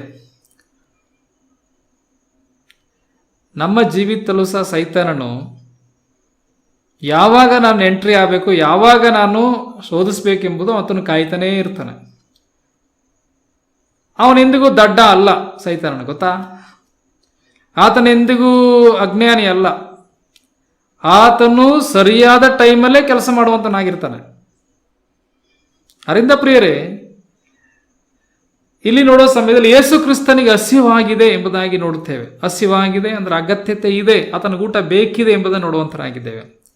ಈಗ ಆತನು ಆ ರೀತಿ ಇರುವ ಸಮಯದಲ್ಲಿ ಸೈತಾನನು ಬಂದನೆಂಬುದಾಗಿ ನೋಡ್ತೇವೆ. ಸೈತಾನ್ ಬಂದನೀಗ. ಈಗ ಒಂದು ವೇಳೆ ಸೈತಾನನು ಆತನು ಒಂದು ರೀತಿಯಲ್ಲಿ ಕಾಣ್ತಾ ಇದ್ದಾನೋ ಕಾಣದೇ ಇದ್ದಾನೋ ಅಂತ ಗೊತ್ತಿಲ್ಲ. ಒಟ್ಟಾರೆ ಒಂದು ರೀತಿಯಲ್ಲಿ ಆತನು ವಿಸಿಬಲ್ ಅಥವಾ ಇನ್ವಿಸಿಬಲ್, ಕಣ್ಣು ಕಾಣ್ತಿದ್ದಾನೋ ಕಣ್ಣು ಕಾಣದಾಗಿ, ಅವನು ಕಣ್ಣು ಕಾಣದೆ ಶೋಧಿಸ್ಲಿಕ್ಕೆ ಸಾಧ್ಯತೆ ಉಂಟು, ಕಾಣುವಂಥ ರೀತಿಯಲ್ಲಿ ಶೋಧನೆ ಮಾಡಲಿಕ್ಕೆ ಸಾಧ್ಯತೆ ಉಂಟು. ಇಲ್ಲಿ ನೋಡುತ್ತೇವೆ ಸೈತಾನನಿಗೆ ನೇರವಾಗಿ ಸೈತಾನನು ಶೋಧನೆ ಕೊಡೋದನ್ನು ನೋಡುವಂತರಾಗಿದ್ದೇವೆ. ಓಕೆ, ನಮಗೆ ನೇರವಾಗಿ ಅಲ್ಲದಿದ್ದರೂ ಸಹ ನಾನಾ ಮೂಲಗಳಿಂದ ಶೋಧನೆ ಕೊಡುವಂತನಾಗಿರ್ತಾನೆ. ಆದರೆ ಇಲ್ಲಿ ಡೈರೆಕ್ಟ್ ಸೈತಾನನ ಯೇಸು ಕರ್ತನಿಗೆ ಶೋಧಿಸುವುದನ್ನು ನಾವು ಈ ವಾಕ್ಯ ಭಾಗದಲ್ಲಿ ನೋಡುತ್ತೇವೆ. ಈತನ ಹೆಸರು ಶೋಧಕ ಎಂಬುದಾಗಿ ನಾವು ನೋಡುತ್ತೇವೆ. ನಾನು ಮತ್ತಾಯನ ಸುವಾರ್ತೆಯಲ್ಲಿ ಶೋಧಕನು ಬಂದನು ಎಂಬುದಾಗಿ ನೋಡ್ತೇವೆ ಅಲ್ವಾ? ಶೋಧಕ, ಟೆಂಪ್ಟರ್ ಅಂತ. ಓಕೆ, ಏನಕ್ಕಾಗಿ ಟೆಂಪ್ಟ್ ಮಾಡುವಂಥದ್ದು? ಪಾಪದಲ್ಲಿ ಬೀಳಿಸ್ಲಿಕ್ಕಾಗಿ ಟೆಂಪ್ಟ್ ಮಾಡುವಂಥದ್ದು ಅಲ್ವೇ? ಸೈತಾನ್ ಬರುವಂಥದ್ದು ಏನಕ್ಕೋಸ್ಕರ? ಪಾಪದಲ್ಲಿ ಬೀಳಿಸ್ಲಿಕ್ಕಾಗಿ. ಸೈತಾನ ಶೋಧನೆ ಬರುವುದೇನಕ್ಕೋಸ್ಕರ? ಪಾಪದಲ್ಲಿ ಬೀಳಿಸ್ಲಿಕ್ಕಾಗಿ. ನಾನು ಮೊದಲೇ ಹೇಳಿದೆ, ದೇವರ ಪರೀಕ್ಷೆ ಮಾಡುವಂಥದ್ದು ಪಾಪದಲ್ಲಿ ಬೀಳಿಸ್ಲಿಕ್ಕಲ್ಲ ತಲ್ವೇ, ನಮ್ಮ ನಂಬಿಕೆಯನ್ನ ನಮ್ಮನ್ನು ಎತ್ತಿ ತೋರಿಸ್ಲಿಕ್ಕೆ. ಅಬ್ರಾಮನ ವಿಷಯದಲ್ಲಿ ಅದೇನೇ ದೇವರು ತೋರಿಸಿದಂಥದ್ದು, ಟೆಸ್ಟ್ ಮಾಡಿದನು ಅಬ್ರಾಮನನ್ನ. ಇಲ್ಲಿ ಸೈತಾನನು ಕೊಡುವಂತ ಈ ಶೋಧನೆ ಪಾಪದಲ್ಲಿ ಬೀಳಿಸ್ಲಿಕ್ಕೋಸ್ಕರ. ಓಕೆ, ಈಗ ಸೈತಾನನು ಬಂದು ಏನು ಅವನ ಮಾತು ಏನಾಗಿದೆ? ಫಸ್ಟ್ ಮಾತಾಡೋದೇನು? ನೀನು ದೇವರ ಮಗನಾಗಿದ್ದರೆ ಅಂತ. ಓಕೆ, ಇದು ಇರುವಂತ ವಿಶೇಷತೆ ಏನಂತೆ? ನೀನು ದೇವರ ಮಗನಾಗಿದ್ದರೆ. ದೀಕ್ಷಾಸ್ನಾನ ತೆಗೆದುಕೊಂಡು ಯೇಸು ಕರ್ತನ ಮೇಲೆ ಬಂದಾಗ ಆಕಾಶ ತೆರೆದು ದೇವರಾತ್ಮ ಪಾರಿವಾಳದಂತೆ ಆತನ ಮೇಲೆ ಬಂತು. ಮತ್ತೆ ವಾಯ್ಸ್ ಏನು ಬಂತು ಅಲ್ಲಿಂದ? ಈತನು ಪ್ರಿಯನಾಗಿರುವ ನನ್ನ ಮಗನು. ಅರ್ಥ ಆಯ್ತಾ? ಈಗ ಸೈತಾನಿಗೆ ಅರ್ಥವಾಯ್ತಲ್ಲ, ಯಾರೀತನು? ದೇವರ ಮಗನು ಅಂತ. ಯಾರು ಸಾಕ್ಷಿ ಕೊಟ್ಟದು? ತಂದೆಯಾದ ದೇವರು ಸಾಕ್ಷಿ ಕೊಟ್ಟಂಥದ್ದು. ಏನಂತ? ಈತನು ಪ್ರಿಯನಾಗಿರೋ ನನ್ನ ಮಗನು, ಈತ ನಾನು ಮೆಚ್ಚಿದ್ದೇನೆ. ಹಾಗಿದ್ರೆ ಈ ಮಗನಿಗೆ ಏನು ಅಧಿಕಾರ ಇದೆ? ಎಲ್ಲ ಮಾಡ್ಲಿಕ್ಕೆ ಅಧಿಕಾರ ಇದೆ, ಸೈತಾನಿಗೂ ಸಹ ಗೊತ್ತುಂಟು. ಅರ್ಥ ಆಯ್ತಾ? ಅದಕ್ಕೆ ನೀನು ಪ್ರೂವ್ ಮಾಡು ದೇವರ ಮಗನು ಅಂತ. ನೀನು ದೇವರ ಮಗನಂತ ಪ್ರೂವ್ ಮಾಡು. ಯಾವುದರಲ್ಲಿ? ಅದ್ಭುತ ಮಾಡೋದ್ರಲ್ಲಿ. ಈ ಪರಿಸಾಯರು ಕೇಳ್ತಿರಲ್ಲ, ಗೊತ್ತುಂಟ? ಪರಿಸಾಯರು, ಶಾಸ್ತ್ರಿಗಳು ಅವರೆಲ್ಲ ಕೇಳ್ತಿರಲ್ಲ, ನೀನೊಂದು ಆಕಾಶದಲ್ಲಿ ಒಂದು ಸೂಚಕ ಕಾರ್ಯ ಮಾಡು, ಆಗ ನಾವು ನೀನು ನಂಬ್ತೇವೆ ಅಂತ ಹೇಳಿದ್ರಲ್ಲ. ಹಾಗೆ ಯೇಸು ಕರ್ತನು ಹೇಳಿದನು, ವ್ಯಭಿಚಾರಣಿ ಅಂತಿರುವ ಈ ಕೆಟ್ಟ ಸಂತತಿ ಸೂಚಕ ಕಾರ್ಯಗಳಿಂದಲ್ಲದೆ ನಂಬುವುದಿಲ್ಲ ಎಂಬುದಾಗಿ ಯೇಸು ಕರ್ತನು ಹೇಳಿದನು ಅಲ್ವೇ. ಇದು ಸೈತಾನನ ಒಂದು ಗುಣ. ನೀನು ದೇವರ ಮಗನಾಗಿದ್ದರೆ ಅದನ್ನು ಪ್ರೂವ್ ಮಾಡು, ನೀನು ದೇವರ ಮಗನಂತ. ಯಾವ ರೀತಿಯಲ್ಲಿ ಪ್ರೂವ್ ಮಾಡು? ಈಗ ನಿನಗೆ ಹೊಟ್ಟೆ ಹಸಿವು ಆಗಿದೆ ಹೇಗಿದ್ರು ಆಯ್ತಲ್ವಾ, ಈ ಊಟ ಬೇಕು ನಿನಗೆ. ಅದಕ್ಕೇನು ಮಾಡಪ್ಪ ಅಂದರೆ, ನೀನು ಈ ಕಲ್ಲುಗಳಿದೆಯಲ್ಲ, ಕಲ್ಲುಗಳನ್ನು ರೊಟ್ಟಿಯನ್ನಾಗಿ ಮಾಡು ಎಂಬುದಾಗಿ ಹೇಳಿದನು. ಓಕೆ, ಇಲ್ಲಿ ಈ ವಾಕ್ಯದಲ್ಲಿ ನೋಡೋ ಸಮಯದಲ್ಲಿ ಪ್ರಿಯರೇ, ಯೇಸು ಕರ್ತನಿಗೆ ಕಲ್ಲುಗಳಿಂದ ರೊಟ್ಟಿ ಮಾಡ್ಲಿಕ್ಕೆ ಆಗೋಲ್ಲ ಎಂಬುದರ ಅರ್ಥ ಅಲ್ಲ. ಯೇಸು ಕರ್ತನಿಗೆ ಏನು ಬೇಕಾದ್ರೂ ಮಾಡ್ಬೋದು. ಕಲ್ಲುಗಳನ್ನು ಮಕ್ಕಳನ್ನಾಗಿ ಮಾಡಲಿಕ್ಕೆ ಯೇಸು ಕರ್ತನಿಗೆ ಶಕ್ತಿ ಉಂಟು. ಯೋಹಾನ್ ಹೇಳಲಿಲ್ವಾ, ನೀವು ಅಬ್ರಾಹ್ಮನ ಮಕ್ಕಳನ್ನ ತಿಳ್ಕೊಳ್ಳಿ, ಕಲ್ಲುಗಳಿಂದ ದೇವರು ಮಕ್ಕಳನ್ನು ಕೊಡ್ತಾನೆ ಅಬ್ರಾಹ್ಮನಿಗೆ ಅಂತ. ಕಲ್ಲುಗಳನ್ನು ಮಕ್ಕಳನ್ನಾಗಿ ಮಾಡಲಿಕ್ಕೆ ಯೇಸು ಕರ್ತನಿಗೆ ಶಕ್ತಿ ಉಂಟು. ಮಾಡಲಿಕ್ಕೆ ಆಗೋಲ್ಲ ಎಂಬುದರ ಅರ್ಥ ಅಲ್ಲ, ಮಾಡಲಿಕ್ಕೆ ಶಕ್ತಿ ಉಂಟು. ಓಕೆ, ನಮ್ಮ ಕರ್ತನಾಂತ ಯೇಸು ಕ್ರಿಸ್ತನು ಅದ್ಭುತ ಮಾಡಿಲ್ವಾ? ಮಾಡಿದನು. ಏನು ಮಾಡಿದ್ರು ಯೇಸು ಕರ್ತನು? ನೀರನ್ನು ದ್ರಾಕ್ಷರಸವಾಗಿ ಮಾಡಿದ್ರು, ಗೊತ್ತುಂಟಲ್ಲ? ಮಾಡಿದರು. ನಂತರ 2 ಸಾರಿ, ಒಂದು ಸಾರಿ 5,000 ಜನರಿಗೆ, ಎರಡನೇ ಸಾರಿ 4,000 ಜನರಿಗೆ, ಸ್ವಲ್ಪದರಲ್ಲಿ ಕೆಲವು ರೊಟ್ಟಿ ಮೀನುಗಳಲ್ಲಿ ಸಾವಿರಾರು ಜನರಿಗೆ ಊಟವನ್ನು ಕೊಟ್ಟರು ಎಂಬುದಾಗಿ ನಾವು ನೋಡುವಂತರಾಗಿದ್ದೇವೆ. ಇದರಿಂದ ಕರ್ತನಾದಂಥ ಯೇಸು ಕ್ರಿಸ್ತನಿಗೆ ಇದನ್ನು ಮಾಡಲಿಕ್ಕೆ ಸಾಧ್ಯವಿಲ್ಲ ಎಂಬುದರ ಅರ್ಥ ಅಲ್ಲ. ಯೇಸು ಕರ್ತನಿಗೆ ಸಾಧ್ಯತೆ ಉಂಟು.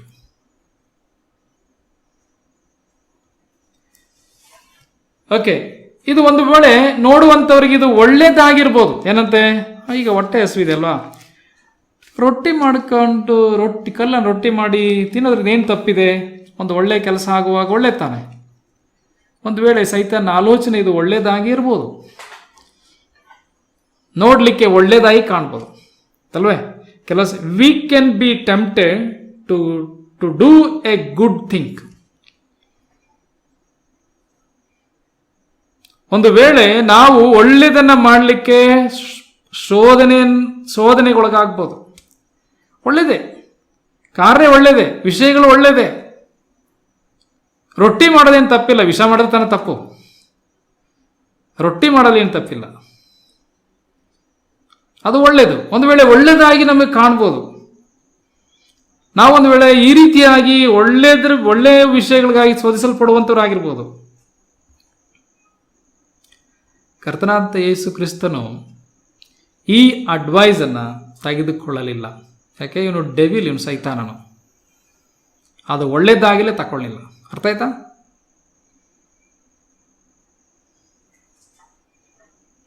ಈಗ ಯೇಸು ಕರ್ತನು ಈ ಕಲ್ಲನ್ನು ರೊಟ್ಟಿಯನ್ನಾಗಿ ಮಾಡುವಂಥ ಮಿರೇಕಲ್, ಅಥವಾ ಒಂದು ವೇಳೆ ಮಿರೇಕಲ್ ಮಾಡೋದು ತಪ್ಪಲ್ಲ. ಅದು ಕರ್ತನಾಂತ ಯೇಸು ಕ್ರಿಸ್ತನ ಎಷ್ಟೋ ಅದ್ಭುತಗಳನ್ನು ಮಾಡ್ತಾ ಬಂದಿದ್ದಾರೆ, ಅದು ತಪ್ಪಲ್ಲ. ಆದರೆ ಇಲ್ಲಿ ಸೈತಾನನಿಗೆ ಒಳಗಾಗಲಿಲ್ಲ.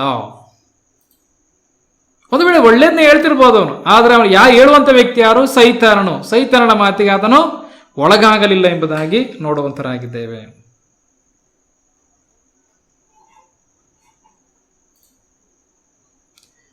ಒಂದು ವೇಳೆ ಇದು ಒಳ್ಳೆಯದಾಗಿರ್ಬೋದು, ಆದರೆ ಇದು ದೇವರ ಚಿತ್ತಾನುಸಾರವಾದಂಥದ್ದು ಅಲ್ಲ.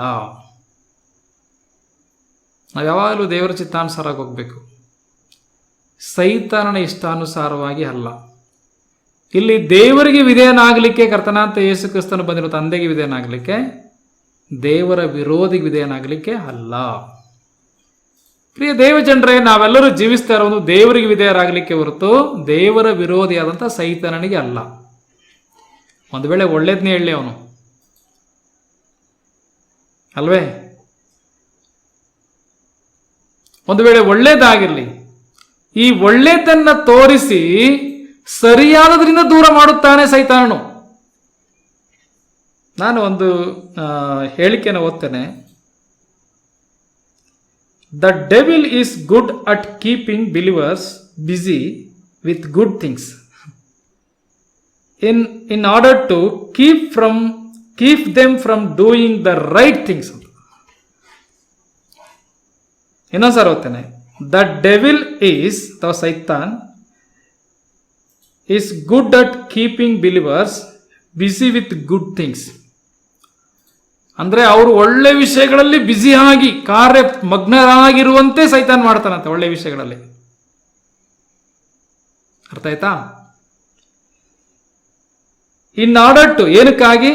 ಇನ್ order to keep them from doing the right things ಅಂತ, ಸರಿಯಾದದನ್ನ ಮಾಡದೇ ಇರುವಂತೆ ದೂರ ಮಾಡ್ಲಿಕ್ಕೋಸ್ಕರ. ಅರ್ಥ ಆಯ್ತಾ?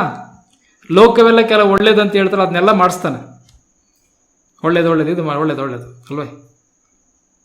ಆದರೆ ಎಲ್ಲಿಂದ ದೂರ ಆಗಿರ್ಬೇಕು? ಸರಿಯಾದ ಮಾರಿಂದ ದೂರ ಆಗಿರ್ಬೇಕಂತ. ಎಲ್ಲರೂ ನೋಡುವ ಕೆಲಸ ಮೇಲೆ ಇವರು ಒಳ್ಳೆಯವರು ಎಂಬುದಾಗಿ ಹೇಳುತ್ತಾರೆ.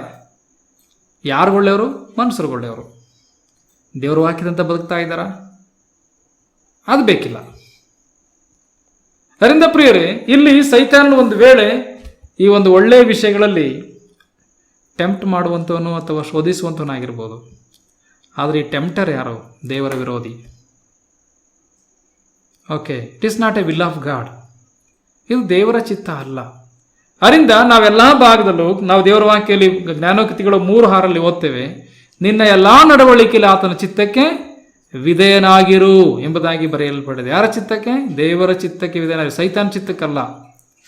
ಸೈತಾನ್ ಒಂದು ವೇಳೆ ಮುಂದೆ ಒಳ್ಳೆ ತೋರಿಸಬಹುದು, ಹಿಂದ್ಗಡೆ ಆತನು ತನ್ನದೇ ಆದಂಥ ಒಂದು ಯೋಚನೆಗಳನ್ನು ಇಟ್ಟುಕೊಂಡಿದ್ದಾನೆ. ಅದರಿಂದ ಪ್ರಿಯ ದೇವಜನರೇ, ಇಲ್ಲಿ ಸೈತಾನನು ಈ ಕಲ್ಲುಗಳನ್ನು ರೊಟ್ಟಿಯನ್ನಾಗಿ ಮಾಡು ಎಂಬುದಾಗಿ ಆತನಿಗೆ ಹೇಳುವುದನ್ನು ನಾವು ನೋಡುವಂತರಾಗಿದ್ದೇವೆ. ಈಗ ಯೇಸು ಕರ್ತನು ಆತನ ಮಾತಿಗೆ ವಿಧೇಯರಾದ್ರ? ಇಲ್ಲ, ವಿಧೇಯರಾಗಲಿಲ್ಲ. ಹೇಗೆ ಉತ್ತರ ಕೊಟ್ಟರು ಅವರು? ಯೇಸು ಕರ್ತನಿಗೆ ಎಲ್ಲ ಶಕ್ತಿ ಇದ್ರೂ ಸಹ ಏನೆಲ್ಲ ಮಾಡ್ಲಿಕ್ಕೆ ಶಕ್ತಿ ಇದೆ? ಯೇಸು ಕರ್ತ ಸತ್ತವರನ್ನು ಬದುಕಿಸ್ಲಿಕ್ಕೆ ಶಕ್ತಿ ಇದೆ, ಬಿರುಗಾಳಿ ನಿಲ್ಲಿಸಲಿಕ್ಕೆ ಶಕ್ತಿ ಇದೆ ಅಲ್ವೇ? ಸಮುದ್ರವನ್ನ ಗದರಿಸಿ ಶಾಂತ ಮಾಡಲಿಕ್ಕೆ ಶಕ್ತಿ ಇದೆ, ದೇವವನ್ನ ಬಿಡಿಸಲಿಕ್ಕೆ ಶಕ್ತಿ ಇದೆ ಅಲ್ವೇ? ಎಲ್ಲ ಅವರು ಹೇಳಿದ ಹಾಗೆ ಆಯಿತು ಎಂಬುದನ್ನು ನೋಡುವಂತರಾಗಿದ್ದೇವೆ. ಆದರೆ ಸೈತಾನನ ಶೋಧನೆಯನ್ನು ಜಯಿಸುವಾಗ ಆತನು ಉಪಯೋಗಿಸಿದಂಥ ವೆಪನ್ ಏನಂತಾರೆ? ದೇವರ ವಾಕ್ಯ ಎಂಬುದಾಗಿ ನೋಡುವಂತರಾಗಿದೆ. ಇದು ಬಹಳ ಪ್ರಾಮುಖ್ಯವಾದ ವಿಶ್ವಾಸಗಳ ಜೀವಿತದಲ್ಲಿ. ಓಕೆ, ಒಂದೇ ಒಂದು ವೆಪನ್ ಸೈತಾನ ಸೋಸಲಿಕ್ಕಿರುವಂಥದ್ದು ಶೋಧನೆಯಲ್ಲಿ, ಅದು ದೇವರ ವಾಕ್ಯ ಮಾತ್ರವೇ. ಒಂದೇ ಒಂದು ಆಯುಧ ಸೈತಾನನ ಹೊಡಿಲಿಕ್ಕಿರುವಂಥದ್ದು, ಅದು ದೇವರ ವಾಕ್ಯ ಮಾತ್ರವೇ. ಅಲ್ಲಿ ನೋಡ್ತೇವೆ, ಏನಂತ ಹೇಳಿದ್ರು? ಯೇಸು ಕರ್ತನು 4ನೇ ವಚನ, ಲೂಕನ ಸುವಾರ್ತೆ 4:4, ಮನುಷ್ಯನು ರೊಟ್ಟಿ ತಿಂದ ಮಾತ್ರದಿಂದ ಬದುಕುವುದಿಲ್ಲ ಎಂದು ಬರೆದಿದೆ. ಇನ್ನು ಮತ್ತಾಯನು ಇನ್ನೂ ಸ್ವಲ್ಪ ವಿಶೇಷವಾಗಿ ಸ್ವಲ್ಪ ಆ ವಾಕ್ಯವನ್ನು ಕಂಪ್ಲೀಟ್ ಆಗಿ ಬರೆದಿರೋದು ನೋಡ್ತೇವೆ. ಧರ್ಮೋಪದೇಶ ಕಾಂಡ 8ನೇದಲ್ಲಿ ಇರ್ತಕ್ಕಂಥ ವಚನ, ಮತ್ತಾಯನ ಸುವಾರ್ತೆ 4ನೇ ಅಧ್ಯಾಯ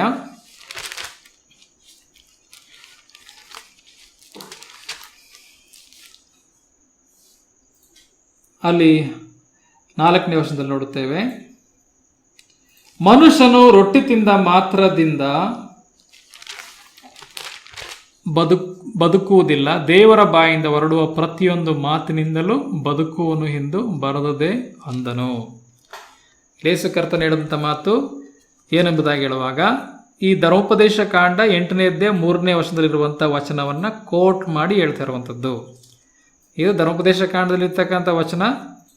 ಅಲ್ಲಿ ದೇವರು ಹೇಳಿರ್ತಕ್ಕಂಥ ವಿಷಯ, ಆ ವಾಕ್ಯವನ್ನು ತೆಗೆದುಕೊಂಡು ಸೈತಾನಿಗೆ ಹೇಳ್ತಾ ಇದ್ದಾನೆ. ಬೇರೆ ಏನು ಮಾತಾಡ್ತಾ ಇಲ್ಲ. ಇಲ್ಲಿ ದೇವರ ವಾಕ್ಯದಲ್ಲಿ ಮಾತ್ರ ಅವನನ್ನು ಸೋಲಿಸುವುದನ್ನು ನೋಡುತ್ತೇವೆ. ಇಲ್ಲಿ ದೇವರು, ಮನುಷ್ಯನು ರೊಟ್ಟಿ ತಿಂದ ಮಾತಿನಿಂದ ಬದುಕುವುದಿಲ್ಲ, ದೇವರ ಬಾಯಿಂದ ಹೊರಡುವ ಪ್ರತಿಯೊಂದು ಮಾತಿನಿಂದಲೂ ಬದುಕೋನು ಎಂದು ಬರೆದಿದೆ, ರೆಕಾರ್ಡ್ ಇದೆ. ಪ್ರಿಯರೇ, ಸೈತಾನನ ಸೋಲಿಸಲಿಕ್ಕಿರುವಂಥ ಒಂದೇ ಒಂದು ಆಯುಧ ದೇವರ ವಾಕ್ಯ ಮಾತ್ರವೇ. ನಾವು ಎಫೆಸದವರ ಬರೆದ ಪತ್ರಿಕೆಯಲ್ಲಿ ಓದುವಾಗ ಅಲ್ಲಿ 6ನೇ ಅಧ್ಯಾಯದಲ್ಲಿ ನಮಗೆ ವೆಪನ್ಸ್ಗಳಿದೆ, ಅಂದರೆ ಸರ್ವಾಯುಧಗಳನ್ನು ನಾವು ನೋಡುತ್ತೇವೆ. ಅಲ್ಲಿ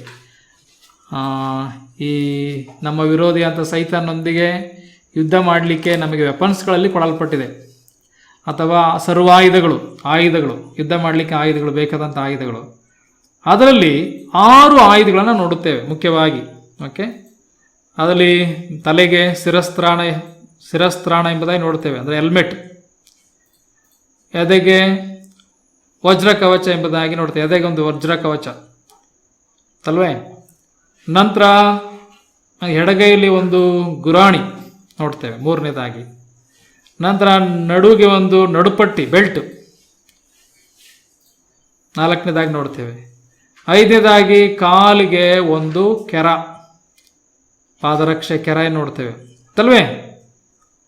ಆಮೇಲೆ ಇದೆಲ್ಲ ಏನು 5 ವಸ್ತುಗಳು ಅಥವಾ 5 ಆಯುಧಗಳು ಏನಕ್ಕೋಸ್ಕರ ಇದೆಲ್ಲ? ಇದನ್ನ ಸೆಲ್ಫ್ ಪ್ರೊಟೆಕ್ಷನ್ಗೆ, ಅಂದರೆ ನಮ್ಮನ್ನ ಕಾಪಾಡ್ಕೊಳ್ಳಿಕ್ಕೆ ಅವು. ಅರ್ಥ ಆಯ್ತಾ? ಅಂದರೆ ನಮ್ಮ ಸಂರಕ್ಷಣೆಗೋಸ್ಕರ. ಹೆಲ್ಮೆಟ್ ನಮ್ಮ ತಲೆಗೆ ಇಟ್ಬಿಡದೆ ಇರಲಿ ಅಂತ, ವಜ್ರ ಕವಚ ಎದೆಗೆ ಏಟಾಗದೆ ಇರಲಿ ಅಂತ, ಆಯ್ತಲ್ವೇ. ಬೆಲ್ಟು ಸಹ ನಮ್ಮ ವಸ್ತ್ರ ಭದ್ರವಾಗಿ ಇದ್ಕೊಳ್ಳಿ ನಾವು ಯುದ್ಧ ಮಾಡುವಾಗ ಅಂತ, ನಮ್ಮ ಸಂರಕ್ಷಣೆಗಾಗಿ. ಕಾಲಲ್ಲಿ ಹಾಕುವಂಥ ಪಾದರಕ್ಷೆ ಏನಿದೆಯೋ ಕೆರವೂ ಸಹ ನಮ್ಮ ಸಂರಕ್ಷಣೆಗೋಸ್ಕರ. ಅರ್ಥ ಆಯ್ತಲ್ವೇ. ಗುರಾಣಿ ಸಹ ನಮ್ಮ ಸಂರಕ್ಷಣೆ. ಆ ಕಡೆಯಿಂದ ಏನಾದರೂ ಬಾಣಗಳು, ಅಗ್ನಿ ಬಾಣಗಳು, ಕಲ್ಲುಗಳು ಏನಾದ್ರು ಬಂದರೆ ತಡಿಲಿಕ್ಕೋಸ್ಕರ, ನಮ್ಮ ಪ್ರೊಟೆಕ್ಷನ್ಗಾಗಿ. ಕತ್ತಿ ಏನಕ್ಕೆ ಗೊತ್ತುಂಟಾ? ಶತ್ರುವನ್ನು ಹೊಡಿಲಿಕ್ಕೆ. ಅದೊಂದೇ ಒಂದು ಆಯುಧ. ಅದು ಯಾರು ಕೊಡುವಂಥ ಕತ್ತಿ? ದೇವರಾತ್ಮನು ಕೊಡುವ ವಾಕ್ಯ ಎಂಬ ಕತ್ತಿ ಎಂಬುದಾಗಿ ಬರೆಯಲ್ಪಟ್ಟಿದೆ ಅಲ್ವೇ. 17ನೇ ವಚನದಲ್ಲಿ ನಾವು ನೋಡುವಾಗ ನೋಡಿ, ಇದಲ್ಲದೆ ರಕ್ಷಣೆ ಎಂಬ ಶಿರಸ್ತ್ರಾಣವನ್ನು ಇಟ್ಟುಕೊಂಡು ಪವಿತ್ರಾತ್ಮನು ಕೊಡುವ ದೇವರ ವಾಕ್ಯ ಎಂಬ ಕತ್ತಿಯನ್ನು ಹಿಡಿಯಿರಿ ಎಂಬುದಾಗಿ ಹೇಳಲ್ಪಟ್ಟಿರುವುದನ್ನು ನೋಡುವಂತರಾಗಿದ್ದೇವೆ. ದೇವರ ವಾಕ್ಯ ಎಂಬ ಕತ್ತಿಯನ್ನು ಹಿಡಿಯಿರಿ. ಪ್ರಿಯರೇ, ಸೈತಾನನನ್ನು ಸೋಲಿಸಲಿಕ್ಕೆ ಒಂದೇ ಒಂದು ಆಯುಧ, ಅಂದರೆ ಅವನ್ನ ಒಡೆದುರುಳಿಸಲಿಕ್ಕೆ ಒಂದೇ ಒಂದು ಆಯುಧ ಯಾವುದಂದರೆ ದೇವರ ವಾಕ್ಯ ಮಾತ್ರವೇ. ಅದರಿಂದ ಹಾಗಿದ್ರೆ ಯೇಸು ಕರ್ತನಿಗೆ ಈ ದೇವರ ವಾಕ್ಯ ಹೇಳ್ಬೇಕಾದ್ರೆ ದೇವ್ರಿಗೆ ಗೊತ್ತಿರಬೇಕಿತ್ತಾನೆ. ನನಗೂ ನಿಮಗೂ ಸಹ ಸೈತಾನ ಶೋಧನೆ ಜಯಿಸಬೇಕಾದ್ರೆ ದೇವರಿಗೆ ಗೊತ್ತಿರ್ಬೇಕು ತಾನೆ. ಹಾಗೆ ಏನು ಮಾಡಬೇಕು? ದೇವರ ವಾಕ್ಯನ ಪ್ರತಿನಿತ್ಯ ಕಲಿಬೇಕು. ದೇವರ ವಾಕ್ಯನ ಪ್ರತಿನಿತ್ಯ ಸಾಕಷ್ಟು ಕಲಿದೇ ಹೊರತು ನಾವು ಸೈತಾನ ಶೋಧನೆ ಜಯಿಸಲಿಕ್ಕೆ ಸಾಧ್ಯವಿಲ್ಲ. ನಾನು ಯಾವ ರೀತಿಯ ಶೋಧನೆ ಬರ್ತದೆ ಅಂತ ಹೇಳಲಿಕ್ಕಿಲ್ಲ ಅಲ್ವೇ. ಯಾವ ರೀತಿಯಲ್ಲಿ ಆರು ಬರ್ಬೋದು, ಎಲ್ಲದರಲ್ಲೂ ನಾವು ಸೈತಾನನ ಶೋಧನೆ ಜಯಿಸಬೇಕಾದ್ರೆ ದೇವರ ವಾಕ್ಯ ನಮ್ಮಲ್ಲಿರಬೇಕು. ದೇವರ ವಾಕ್ಯದಲ್ಲಿ ಒಬ್ಬ ಭಕ್ತ 119ನೇ ಕೀರ್ತನೆ ಬರೆದಂಥ ಭಕ್ತ ಈಗ ಹೇಳುತ್ತಾನೆ. 119ನೇ ಕೀರ್ತನೆಯಲ್ಲಿ 11ನೇ ವರ್ಷದಲ್ಲಿ ಏನು ಹೇಳ್ತಾನೆ? ನಿನಗೆ ವಿರೋಧವಾಗಿ ಪಾಪ ಮಾಡದಂತೆ ನಿನ್ನ ನುಡಿಗಳನ್ನು ನನ್ನ ಹೃದಯದಲ್ಲಿಟ್ಟುಕೊಂಡಿದ್ದೇನೆ. 119:11 ನಿನಗೆ ವಿರೋಧವಾಗಿ ಪಾಪ ಮಾಡದಂತೆ ನಿನ್ನ ನುಡಿಗಳನ್ನು ನನ್ನ ಹೃದಯದಲ್ಲಿಟ್ಟುಕೊಂಡಿದ್ದೇನೆ. ಯಾಕೆ ನನ್ನ ಹೃದಯದಲ್ಲಿ ಇನ್ನು ನುಡಿಗಳಿಟ್ಟುಕೊಂಡಿದ್ದೇನೆ? ನಿನಗೆ ವಿರೋಧವಾಗಿ ಪಾಪ ಮಾಡದಂತೆ. ವಾಕ್ಯ ಮಾತಾಡುವಾಗ ನಾವು ಪಾಪ ಮಾಡ್ಲಿಕ್ಕೆ ಹೋಗಲ್ಲ ಅಂತ. ಅದಕ್ಕೆ ದೇವರು ಹೇಳೋದು, ನಿಮ್ಮ ಮಕ್ಕಳಿಗೆ ಕಲಿಸ್ರಿ, ನೀವು ಕಲೀರಿ ಅಂತ. ನಿಲುವು ಪಟ್ಟಿಗಳ ಮೇಲೆ ಬರೀರಿ, ಎಲ್ಲ ಕಡೆ ಬರೆದು ಹಾಕಿರಿ ಎಂಬುದಾಗಿ ಹೇಳಿರುವಂಥದ್ದು. ಅವ್ರು ಮಲಗುವಾಗ, ಕೂತ್ಕೊಳ್ಳುವಾಗ, ಏಳುವಾಗ, ನಡೆಯುವಾಗ ಮಕ್ಕಳ ಸಂಗಡ ವಾಕ್ಯನ ಮಾತಾಡ್ತಾ ಇರಿ ಎಂಬುದಾಗಿ ಹೇಳಿರೋದು ಅದಕ್ಕೋಸ್ಕರ. ಯಾಕೆ? ಇದೇ ಉದ್ದೇಶಕ್ಕಾಗಿ. ಅರಿಂದ ಪ್ರಿಯರೇ, ದೇವರ ವಾಕ್ಯವಿಲ್ಲದೆ, ಅಂದ್ರೆ ಕತ್ತಿ ಇಲ್ಲದೆ ಶತ್ರು ಹೊಡಿಲಿಕ್ಕೆ ಸಾಧ್ಯವಿಲ್ಲ. ಅದರಿಂದ ಕತ್ತಿ, ದೇವರ ಆತ್ಮನು ಕೊಡುವಂಥ ದೇವರ ವಾಕ್ಯ ಎಂಬ ಕತ್ತಿಯನ್ನು ಹಿಡ್ಕೊಂಡ್ರೆ ಮಾತ್ರವೇ ನಾವಿರ್ಲಿಕ್ಕೆ ಸಾಧ್ಯತೆ ಉಂಟು. ಅದರಿಂದ ಯಾವುದೇ ಒಂದು ಶೋಧನೆ ಬಂದರೂ ಸಹ ಕೆಲವು ಸಮಯದಲ್ಲಿ ಕೆಲವರೆಲ್ಲ ಬಂದು ಅದು ತುಂಬ ದೇವರ ವಾಕ್ಯದ ದಿವಸ ಚರ್ಚೆ ಮಾಡುವಂಥವ್ರು, ತುಂಬ ಮದಿತಲ್ಲಿ ಏನೆಲ್ಲ ದೇವರ ವಾಕ್ಯ ಕೆಲವು ವಿಷಯಗಳನ್ನು ಮಾತಾಡುವಂಥವ್ರು ಇದ್ದಾರೆ. ಇವನ್ನೆಲ್ಲ ಬಾಯಿ ಮುಚ್ಚಿಸ್ಬೇಕಾದ್ರೆ ನೋಡಬೇಕು, ದೇವರ ವಾಕ್ಯ ಸಾಕಷ್ಟು ತಿಳ್ಕೊಳ್ಬೇಕು. ಕೆಲವರು ಪ್ರಶ್ನೆ ಮಾಡುವಂಥವ್ರು ಇರ್ತಾರೆ ಅಲ್ವಾ. ಎಲ್ಲದಕ್ಕೂ ಎಲ್ಲ ಸೈತಾನ ಕೆಲವು ಸಮಯ ಎತ್ಕಡ್ತಾನೆ ಕೆಲವು ವಿಷಯಗಳನ್ನ. ಅದೆಲ್ಲದಕ್ಕೂ ಸಹ ದೇವರ ವಾಕ್ಯ ಎಂಬ ಕತ್ತೆಯನ್ನು ಹಿಡಿದು ಈ ಸೈತಾನನನ್ನು ಸೋಲಿಸ್ಬೇಕು. ಅದರಿಂದ ಯೇಸು ಕರ್ತನು 3 ಸಾರಿಯೂ ಸಹ ದೇವರ ವಾಕ್ಯವನ್ನು ಬಳಸಿ ಸೈತಾನನನ್ನು ಸೋಲಿಸುವುದರ ಕುರಿತಾಗಿ ನೋಡುವಂಥದ್ದಾಗಿದ್ದೇವೆ. ಇದೆಲ್ಲ ನಮಗೆ ಒಂದು ಮಾದರಿ. ಏನು? ನಾನು ನೀವು ಸಹ ದೇವರ ವಾಕ್ಯದಿಂದ ಸೈತಾನನನ್ನು ಜಯಿಸಬಹುದು. ಓಕೆ, ನಾವು ಈಗ 1ನೇ ವಚನ ಕರ್ತನಾಂತ ಯೇಸು ಕೋಟ್ ಮಾಡುವಂಥದ್ದು ಧರ್ಮೋಪದೇಶ ಕಾಂಡ 8ನೇ ಅಧ್ಯಾಯ 3ನೇ ವಚನ. ಓಕೆ, ಮೊದಲನೇ ಶೋಧನೆಯನ್ನು ಹೇಳಿದ್ದೇನು? ಮೊದಲನೇ ಶೋಧನೆ ನೀನು ಕಲ್ಲುಗಳನ್ನು ರೊಟ್ಟಿಯನ್ನಾಗಿ ರೊಟ್ಟಿ ಆಗಲಿಕ್ಕೆ ಅಪ್ಪನೇ ಕೊಡು ಎಂಬುದಾಗಿ ಹೇಳಿದಂಥದ್ದು. ಯೇಸು ಕ್ರಿಸ್ತನು ಮನುಷ್ಯನು ರೊಟ್ಟಿಯಿಂದ ಮಾತಿನಿಂದ ಬದುಕುವುದಿಲ್ಲ, ದೇವರ ಬಾಯಿಂದ ಹೊಡುವ ಪ್ರತಿಯೊಂದು ಮಾತಿನಿಂದಲೂ ಬದುಕುತ್ತಾನೆ ಎಂಬುದಾಗಿ ಹೇಳಿದನು. ಫಸ್ಟ್ ಅವನಿಗೆ ಕೊಟ್ಟಂಥ ರಿಪ್ಲೈ. ನಂತರ ಎರಡನೇದಾಗಿ ಶೋಧಿಸ್ತಾನೆ, ಮೂರನೇದಾಗಿ ಶೋಧಿಸ್ತಾನೆ. ಆಗಲೂ ಸಹ ದೇವರ ವಾಕ್ಯನ ಹೇಳುವುದನ್ನು ನೋಡ್ತೇವೆ. ನಾಳೆ ದೇವರ ಚಿತ್ತವಾದರೆ ಆ ವಿಷಯವನ್ನು ಕಲಿಯೋಣ. ಕರ್ತನೆ ವಾಕ್ಯದ ಮುಖಾಂತರ ಮಹಿಮದಲ್ಲಿ ಇಲ್ಲಿ ಅನೇಕ ಆತ್ಮಿಕ ಸತ್ಯಗಳನ್ನು ಕಲೀಲಿಕ್ಕೆ ಹೋಗ್ತೇವೆ. ನಮ್ಮ ಜೀವಿತಕ್ಕೆ ಅದನ್ನು ಅಳವಡಿಸ್ಕೊಂಡು ಹೋಗೋಣ. ಹೋಗಿ ಸಮಯದಲ್ಲಿ ಪ್ರಾರ್ಥನೆ ಮಾಡಿ ಕೂಟವನ್ನು ಮುಗಿಸುವಂತರಾಗಿರೋಣ.